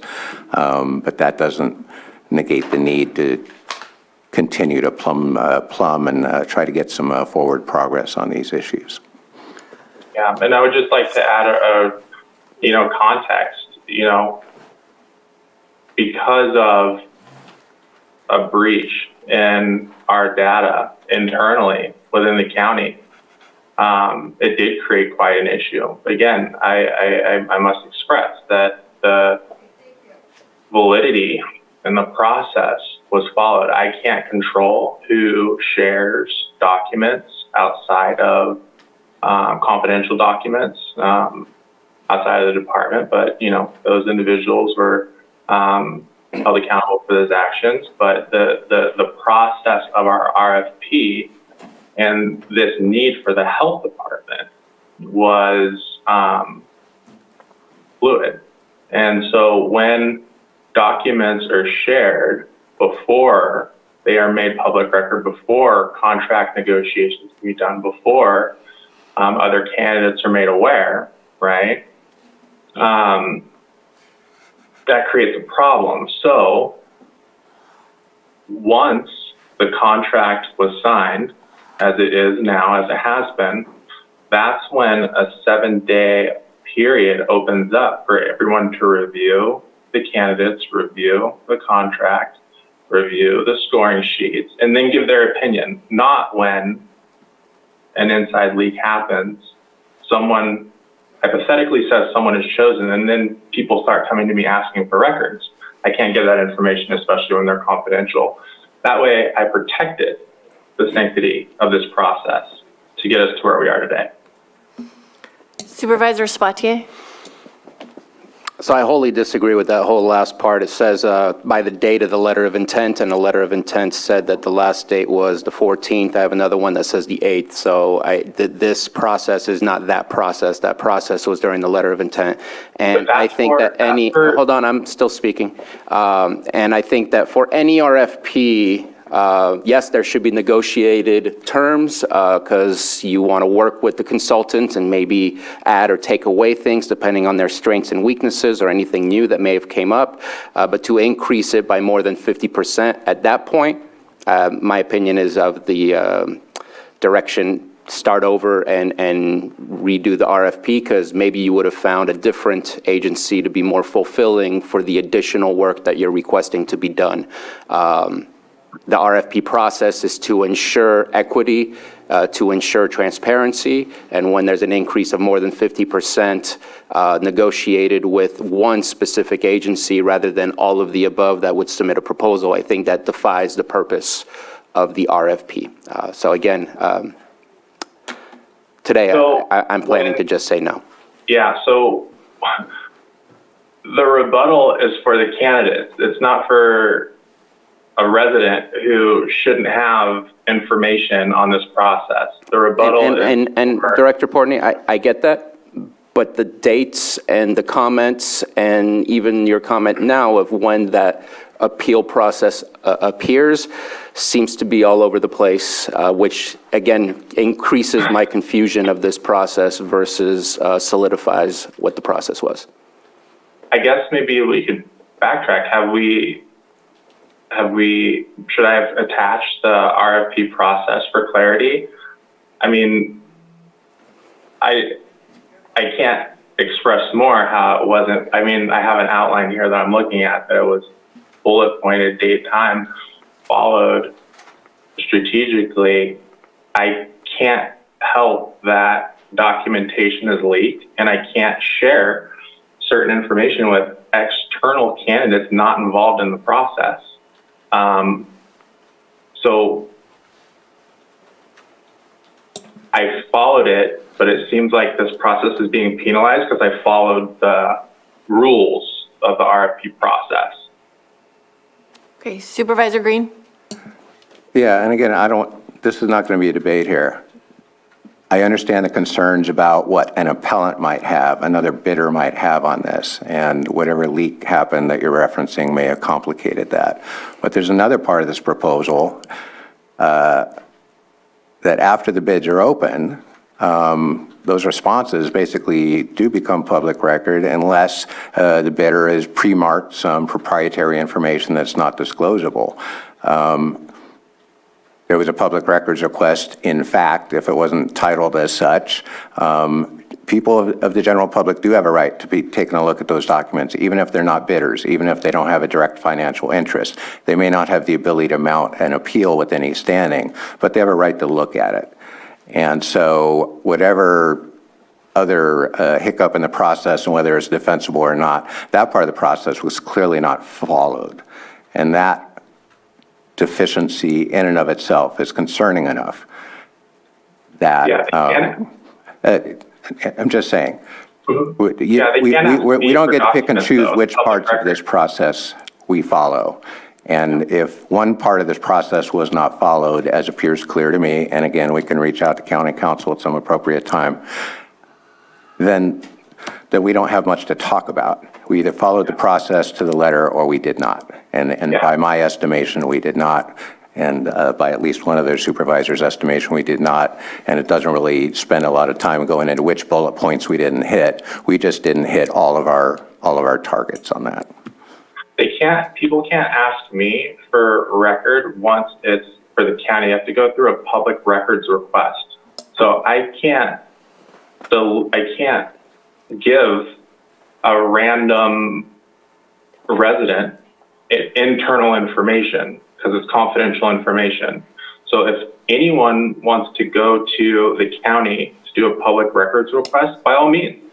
But it's not, I can't give information. If someone were to write me an email and say, hey, I want information on X, Y, and Z, they need to go through the county process. Hence why I can't and will not share information outside of county's purview. Just to give context of why information was not shared. Okay, county. It was marked confidential. I heard a microphone click on over there. Yes, thank you. So I'll start with Lake County Code section, the purchasing ordinance section 2-41, in particular, 2-41.1 sub I, where it says that a tabulation of all bids received, whether accepted or rejected, shall be open for public inspection during regular business hours for a period of not less than 30 calendar days after the bid opening. Sub J of that same section states that the assistant purchasing agent or purchasing agent shall submit a copy of the tabulation of all bids received to the Board of Supervisors together with their recommendation for award. Just in general, all records maintained by the county are public records. There are several exceptions to the disclosure of those records that may warrant exclusion or possible redactions. But that's all governed by the Public Records Act under the Government Code. Thank you. Thanks. Does that mean like while the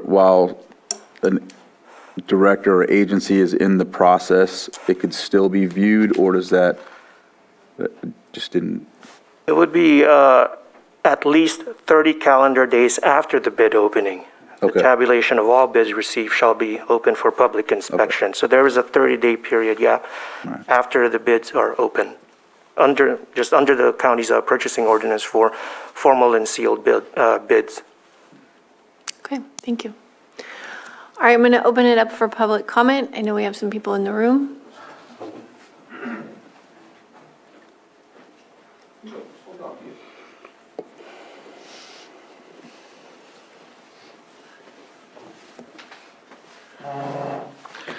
Good afternoon.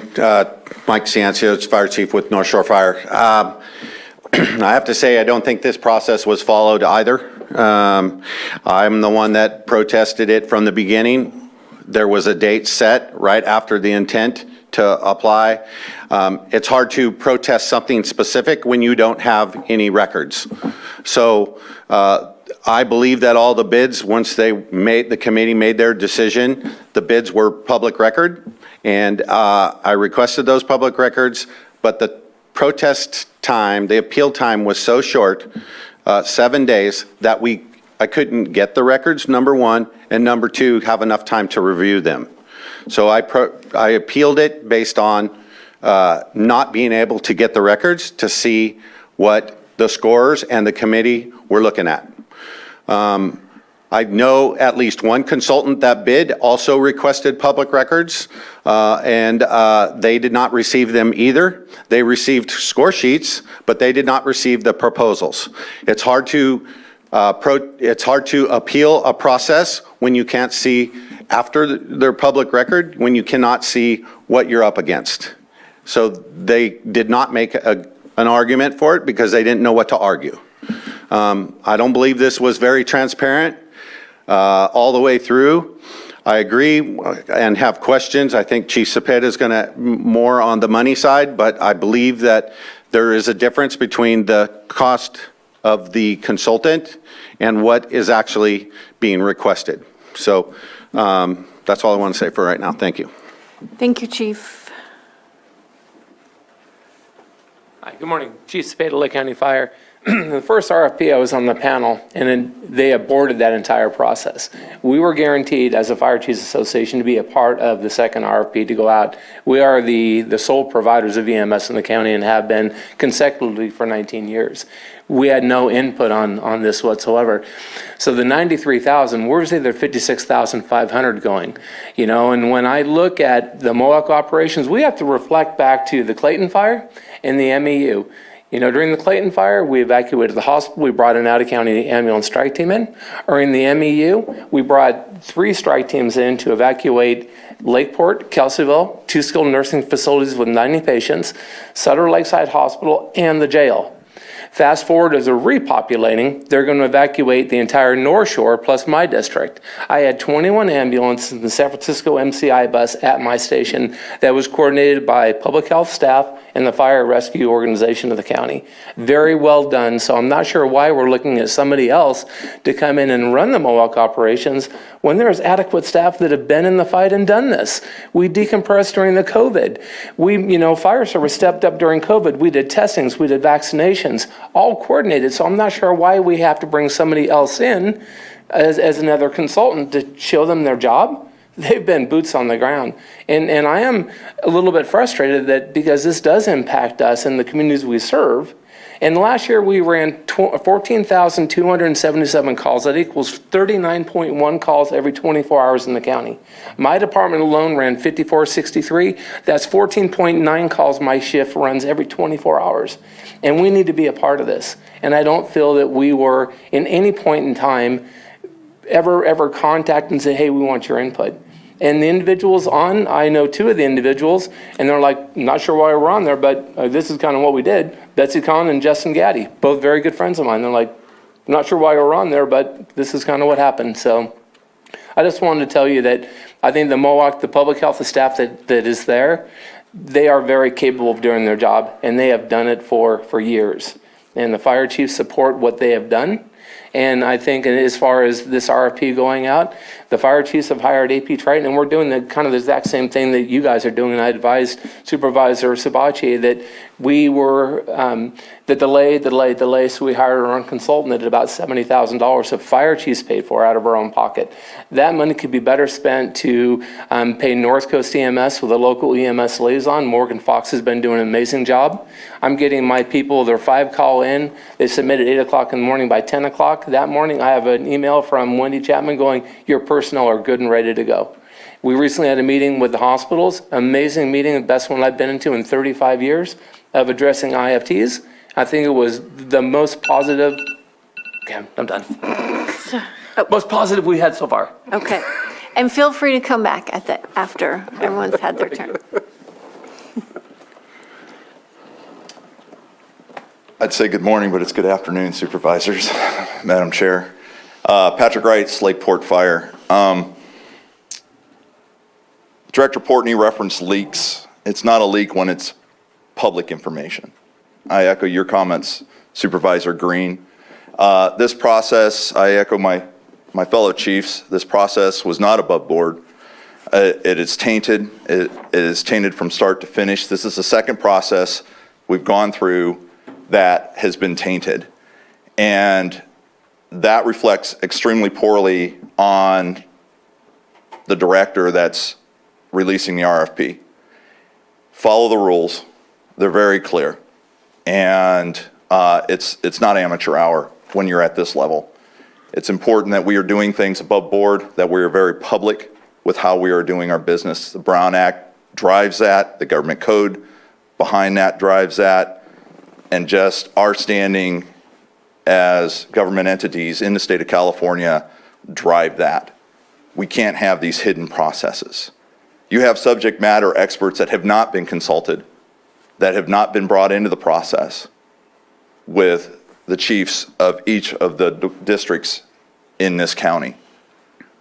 And quite frankly, I resent that we continue to be shut out, no open communications, and then not only that, denied public information from start to finish, hiding behind the term leak, stating that we bring in, and I've spoke with stakeholders who are unnamed, and quite frankly, I have to question, their professional contact within the county and within the industry that's being called into question. In this case, the IFTs, interfacility transports, ambulance, EMS, the Mohawk, et cetera, et cetera, et cetera.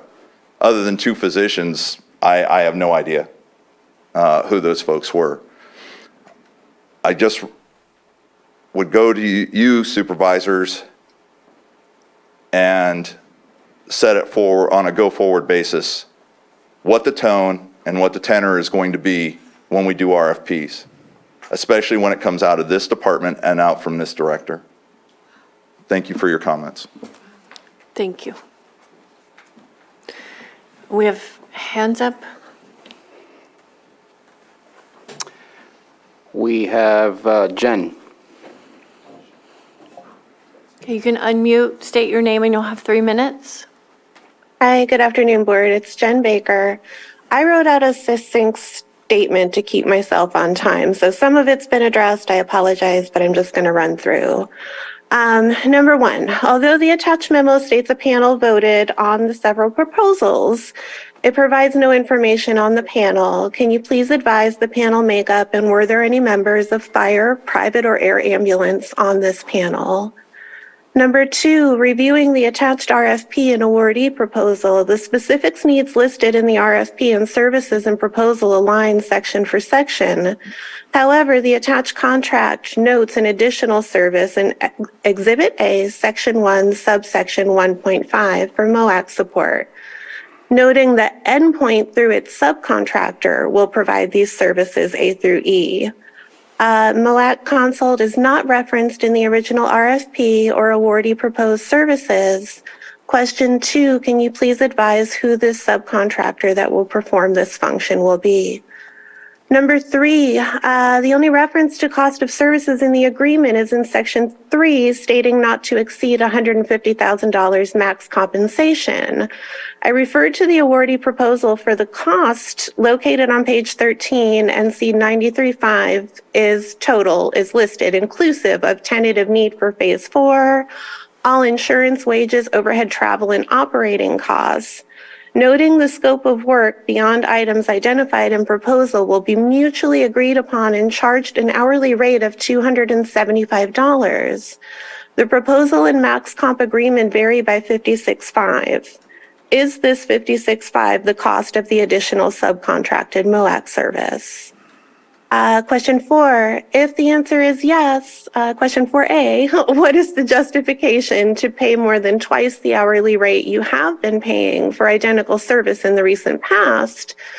And question 4B, can you please explain how this 56.5 subcontract service not referenced in the original RFP or awardee proposal adheres to the county purchasing policies, section 2-39.1, subsection D, that specifically states for expenditures in excess of $50,000, written sealed bids are required and said bids shall be advertised. The MOAC contract support was initiated in early January 21 as a short-term agreement to provide role reinforcement and extra support for new health department leadership staff, but now has 3 amendments to original agreement, 1 additional short-term agreement, and 1 emergency agreement spanning a year's worth of time. Assuming all agreements were fully billed, the MOAC consultant services to date have been invoiced for $105,000. Historically, these services were performed by the department head of health services and the PO. Your time is up. Okay. Thank you. Do we have another hand up? No, the hand went down. Okay. Any other public comment? Okay, we'll close public comment and bring it back to the board. Supervisor Green? Yeah, I just want to distinguish, this is complicated stuff. So the proposals are public record at a certain point in time. So immediately after the bid opening, when there's the appeal period running for other bidders, there is one set of rules that applies, and the proposals are not public record at that point. A little bit later, after the 30 days or whatever our code calls for, they do become public record. And I do think any request for information could be inferred as that and could have been complied with, or at least recommended to go file a Public Records Act request. It's complicated stuff. And just because you don't have standing as a potential appellant doesn't mean you don't want to have good information. So getting a better understanding out of today, hopefully we can all start leaning on county council a little bit more and say, okay, here we are at this point in the bid process, what can I get? Here we are 30 days later after the contract's been awarded or is being negotiated, what can I get? I don't claim to have a full understanding of that. I hope nobody else does here. And it sounds like maybe we have one process for capital projects and another one when we're putting out proposals for professional services. So there may be some variations on that theme. So, again, procedural irregularities happen. Letting public contracts can be complicated, and I think today proves that point amply. The immediate question is whether we're going to award this contract. I think I've already said I'm not going to be in support of that. I do hope we can get some consensus today about whether we're just going to drop that hot potato or come back. I have to gently disagree with any statements that we don't even need this contract. I want to be supportive of the original vision of our health services director to put this contract out to get the type of information he felt he needed to make valid decisions moving forward. I understand the fire chief's interest in being more fully involved if we do let another RFP, and I think having their presence on a ranking panel would be appropriate looking ahead. But I don't see anything untoward in this, and whatever miscommunications have happened, and you can't unring the bell on that, but I'm interested in moving forward. So I can't move forward with this contract today. I'm glad that some people think we're all on the same page about IFTs and EMCC, but I'm not there yet. So I just want to signal my support for the idea that this RFP was put out in the first place. It's unfortunate it's back a second time, and if it's going to come back a third time, that will be unfortunate, but it's not the end of the world in my mind. So thank you. Okay. Supervisor Sabatier. I would suggest that we not move forward and not take another stab at it without a conversation with the board on what exactly are we moving forward with. I want to make sure we don't duplicate. I want to make sure that we are approaching this in the right way. I want to make sure that we are doing the right thing for our communities. And so I would like to have another conversation regarding this as to how this would come back if it comes back. Okay, is there action? As far as I'm concerned, no action. Yeah, that's where I'm at too at this point. And obviously, for the concerns with our public health department, the fire, our fire chiefs, yeah, I completely agree with them being on the panel if this does come back and continuing those conversations at this point. So very complicated issue. Been on the board for 6 years. I don't think there's been any easy solutions or conversations around these items, but as we're moving forward, we need to collaborate and communicate with each other. So I completely agree with that, Supervisor Sabatier and Supervisor Green. So consensus to bring this back for a board discussion before we move forward on another RFP. So a board discussion before anything else moves forward, is that what we're saying?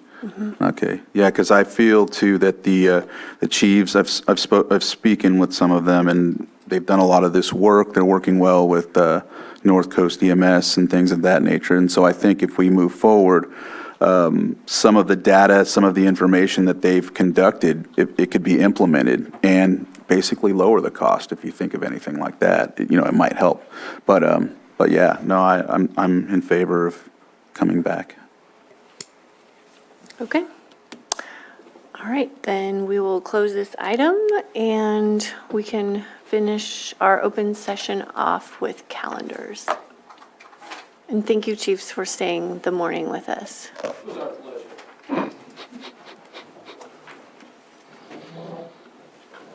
Who is ready to start? I'm ready.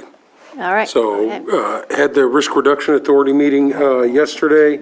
Obviously, with the new meeting requirements, make sure folks are in place, always a challenge, but we're getting back to it. So we did have a good meeting. We had a couple of small presentations, but with the RRA, we are in the transition as we're looking forward to get support after the board support runs out. So we're continuing those conversations and looking at getting that solidified. There are a lot of grants out there right now that we have really gone out and worked with, whether it's through RCD or other agencies, to support the board going forward.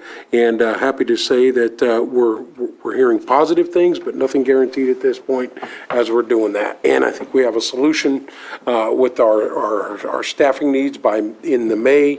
We'll have that completed, hopefully to have full-time agendas, meeting staff, those types of things. The support that this board gave us, through the end of this month, we should have everything aligned in May and be able to report back. I know we do have a report that needs to come back to the board. We're looking at scheduling that as items are filling up, but it's probably going to be later in the summertime. But that's where we're at right now at this point. So.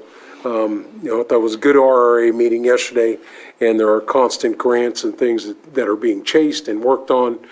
So exciting about the way we're going to be moving forward. But the RCD is stepping up to help with some of those support issues, and that's really going to simplify things as we move forward. So obviously Wednesday, I know if I can make it, I'll try and join the agenda review, and then we have a space committee meeting that was asked by this board Wednesday afternoon. So that's on our calendars, so we'll get that done. On Thursday, have the disaster council here in the chambers. I know there's a lot going on there. Obviously, everybody sees that Leah is moving forward with some of the hazard mitigation updates and meetings. You see those going out, which is excellent. And then Friday morning, CAO.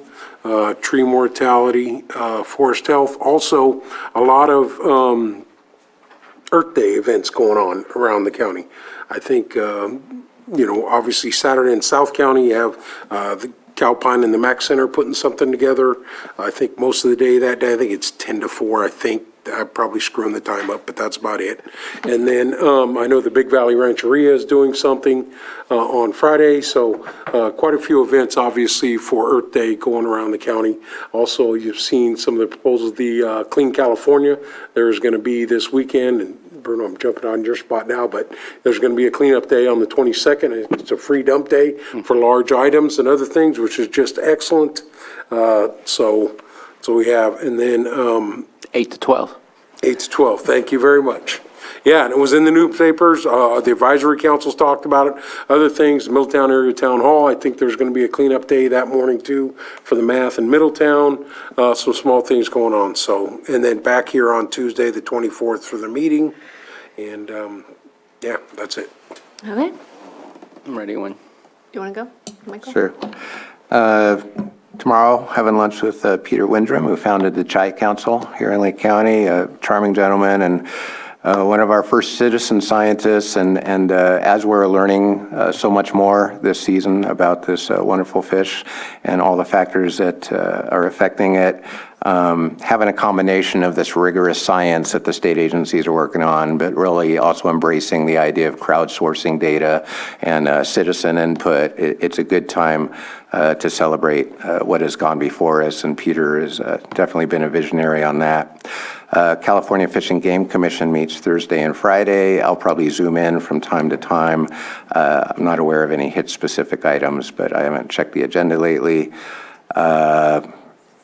Thursday, I guess there's an Emergency Medical Care Committee meeting with an IFT subcommittee meeting. I understand there's been other meetings going on, so I'm going to go to that and listen in. I also have COC on my calendar for Thursday, but I don't know if that's right.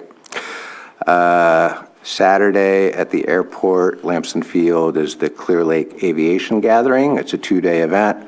The Saturday event's pretty cool because I think they have a fly option to jump on a seaplane and go down to Lake Berryessa and back, or maybe it's Sunday. But anyway, it'll be a big deal. There are going to be lots of planes out there and lots of people who want to talk about planes. And so that's a good thing to see. And then finally, on Monday the 24th, there's a water board workshop coming up here in Lakeport to help explain what you need to report to the water boards when you have a water registration that requires reporting, and also Scotts Valley Advisory Council. Thank you. Do you know Sarah Keller? Do you know who that is? All right. Either of you ready? I'm ready. Go ahead. So just real quick, last week, I'll try not to steal too much of others' thunder. Chair Pyska and I were at the Ledge Conference for CSAC, one of their historic meetings where the Cal Cities, formerly known as League of Cities, joined CSAC for a homeless, I guess just conference, or a homeless summit. The idea is figuring out how to work better together rather than what could potentially happen, which is cities are looking to the counties because counties get funding for behavioral health and other type of services that they don't. Let's not realign our dollars. Let's just collaborate and work together with the dollars we already have. And I'm going to be honest, I feel that we do a decent job. Could we do better? 100%. Is it difficult for us to afford to make the changes we need, such as having the shelters and the transitional housing? Yes. I think we have momentum going, and I think we're going to continue to do better. But the city of Clear Lake has helped out with $500,000 for Hope Center, a shelter that is in the city of Clear Lake. And I know that the city of Lakeport is, obviously, we all approved and supported their application for the navigation center. They're looking to create something to help out with that. And they've been sitting in our COC meetings for the last 2 or 3 meetings now. And obviously approached us and spoke to us about the benefits of the warming shelter last meeting. So I think that we're not siloed, but again, I think we can engage in better ways to ensure that we're moving forward at a greater pace and greater impact. Overall, I won't, again, steal anyone's thunder, but I will say that Chair Pyska advocates very well for our county, and it was a pleasure to watch her at the CSAC conference and speaking up for our needs. So thank you for doing that. Did join Congressman Thompson at Potter Valley. I'll just leave it at that and then let Supervisor Crandall take the rest. We did have our Middle Creek Restoration Committee as well the previous Monday, and I guess I already talked about that, so I don't need to. Coming up, I have what is this for? Housing Solutions Innovation Summit coming up this week on Wednesday. Wednesday's pretty clear for a bunch of other things. Then I have the IFT EMCC meeting that I'll be listening into as well. I believe that you are the lead on that and I'm the alternate. Yes. So I'll do the listening. Unless you're not there. And then I have a meeting. I believe I've been invited by WellPath for our jail medical. I asked for reporting, and they are doing a Q2 reporting session on Thursday as well, and then I'll be at the City of Clear Lake Council meeting that evening. And then on Friday, checking in with the warming center and working on everything else that I'm working on. Let's see what else is on Monday. Meeting with our Economic Mobility Leadership Network with NACO next month, just to make sure everyone's aware, on May 22nd through the 24th. I will not be at that Board of Supervisors meeting. I will be in Arizona with EMLN convening. Later on that Monday, I am meeting with our CAO, and somehow the COAD got on my calendar, but I don't think I'll be making it to that and never have before. But that doesn't mean it won't happen in the future. But that's it for me until the 25th. Okay. All right. So I'll start off with the Wednesday meeting that was conducted over in Sacramento, hosted by the California Department of Natural Resources. It was a meeting with most of the different agencies at the table to discuss basically the support for the habitat of the hitch and the chai. One of the statements made by the tribes and, of course, Lake County was that, assisting us with the Middle Creek Restoration Project, ensuring that that moves forward more expediently, will provide the habitat needed for the hitch in a long-term situation. And so we were brought together with EPA, Army Corps of Engineers, Department of Water Resources, tribes, State Water Quality Control Board, and Department of Fish and Wildlife. It was about an hour meeting. We had Water Resources Department, Marina Delagianis, and Scott DeLeon online as well. And so we basically just gave our perspective as to how the Middle Creek has been implemented. We implemented the ad hoc committee, and then the tribes discussed their outlook of it. And one of the final conclusions that we came to was basically going over Army Corps of Engineers and how we can move forward with that. One of the hiccups, I guess, we had was when the tribe of Robinson actually had a land in a trust situation, and we were worried that that would affect the outcome of the whole project in general, considering that some of the land was in the Middle Creek area that the county was supposed to have full ownership of. So in talking with them about it, Colonel Caldwell was there on behalf of the Major General, which it was very helpful to have him there. And we were able to basically, distinguish that, look, Army Corps had to have done this before with the Bureau of Indian Affairs or Secretary of Interior. We've asked our representative from Army Corps to look further into this, and we're not blaming him, but what we were giving from your legal department was a very vague answer that didn't really get us to a position that made us feel basically like we were in limbo. So they committed to having a meeting with us. The tribes felt the same way. They wanted to see another meeting. They desired a meeting monthly. We also asked if we could be in those meetings as well. We also have our ad hoc committee meetings every other month. So with that, we've been given some dates to have this meeting and see how we can expedite this and get everyone on the same page. That was the best thing about it. Everybody was on the same page at that meeting, regardless of how what perspective it came from.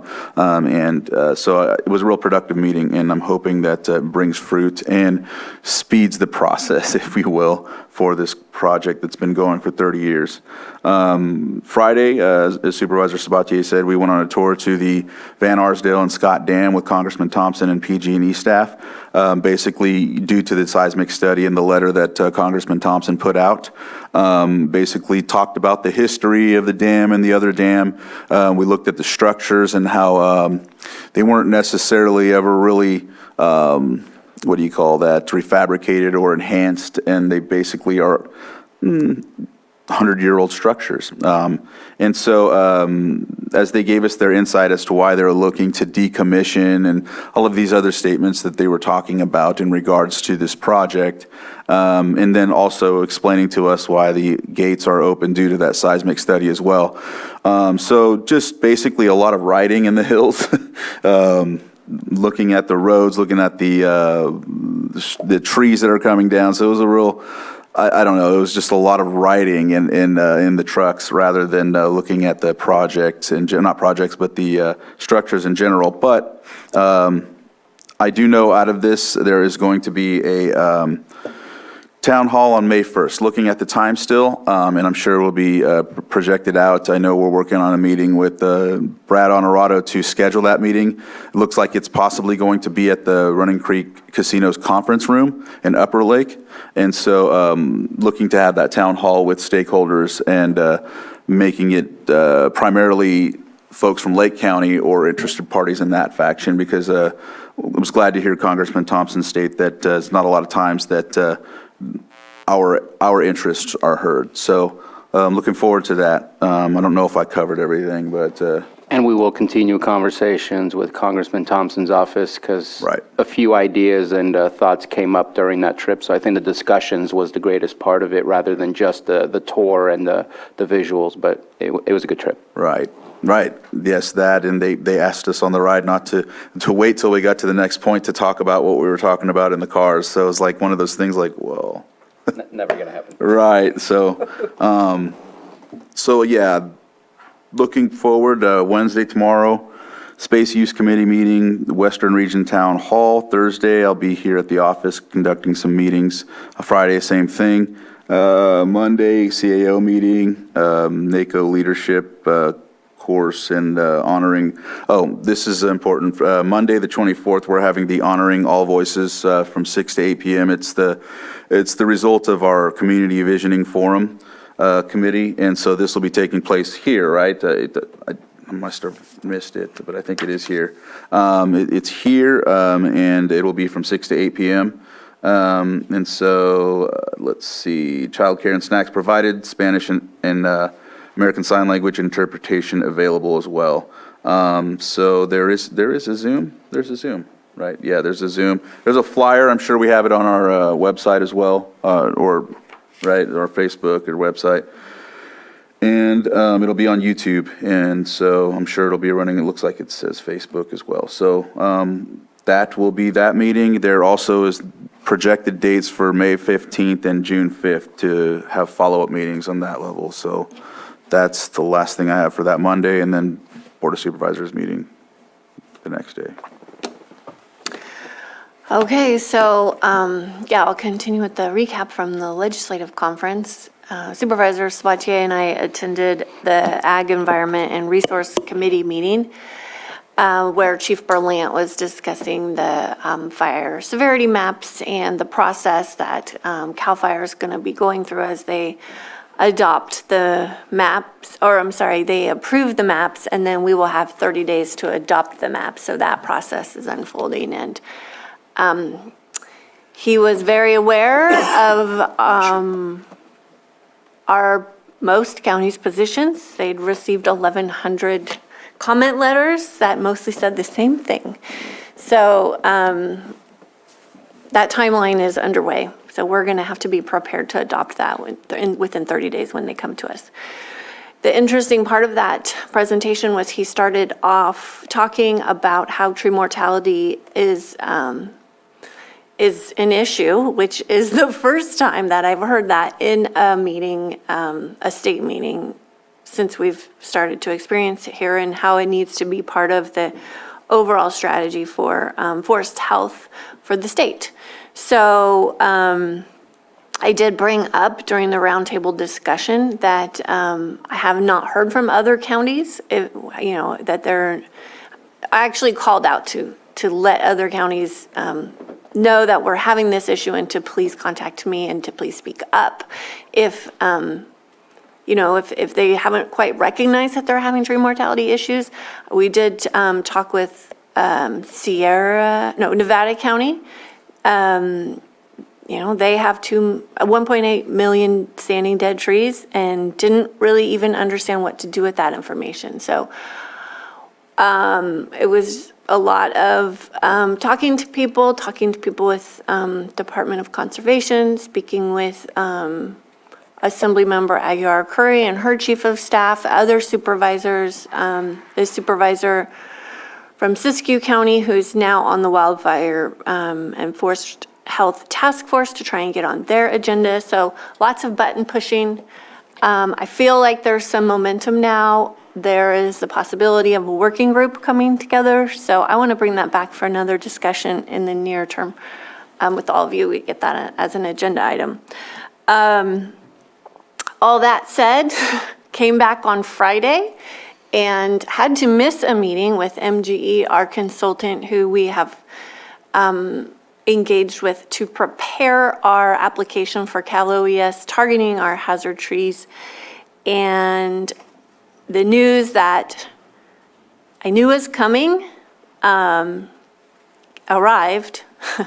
Our windshield survey from February of 2022 indicated that we had 4,000 standing dead trees along our county right-of-ways. In the South County area, only Cobb to Western Mine Road and Jerusalem Valley. And we know that we've been looking at a number of $12 million. That's $3,000 a tree. There's 10,000 trees, which takes this to a $30 million project. So we knew it was going to be bad.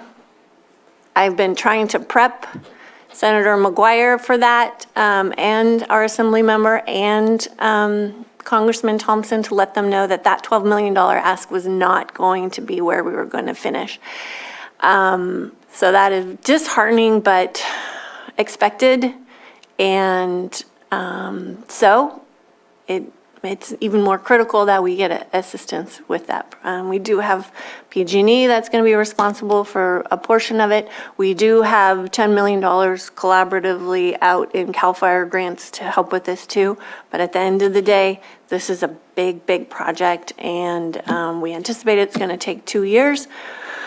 But it's just not something that this county can handle on its own, and I know that other rural counties around the state can't do it as well. And so there has to be a big shift at the state to help with this. So sorry to deliver that horrible news, but I got it Friday afternoon. I'm giving it to you. Good news was there's momentum. There's momentum, and the project got way bigger. So that's that. But I was this weekend out at Six Sigma Ranch for the mountain bike races, which were both Saturday and Sunday, but only the Saturday races, Middletown and the Northern California teams, about 1,000 people each day for the entire league. And I think that's a low estimate of the people that visited our county over the weekend. So it's pretty incredible to see that. And they will all be back again in May for the state finals.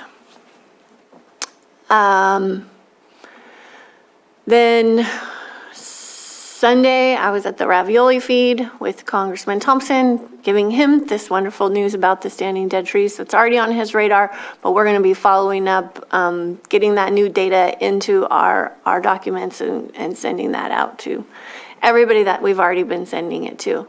Oh, and also one more thing about Chief Berlant. He said that he's been receiving all of our letters. And all of my emails.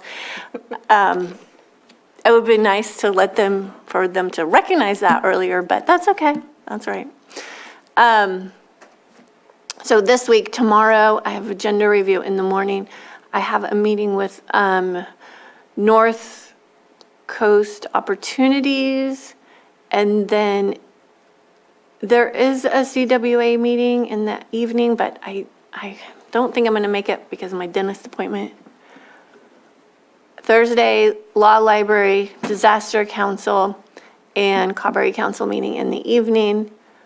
And Friday, we have our Tree Mortality Task Force meeting, which is going to be great with this news. And then there's this watershed, California's Watershed Healing Workshop.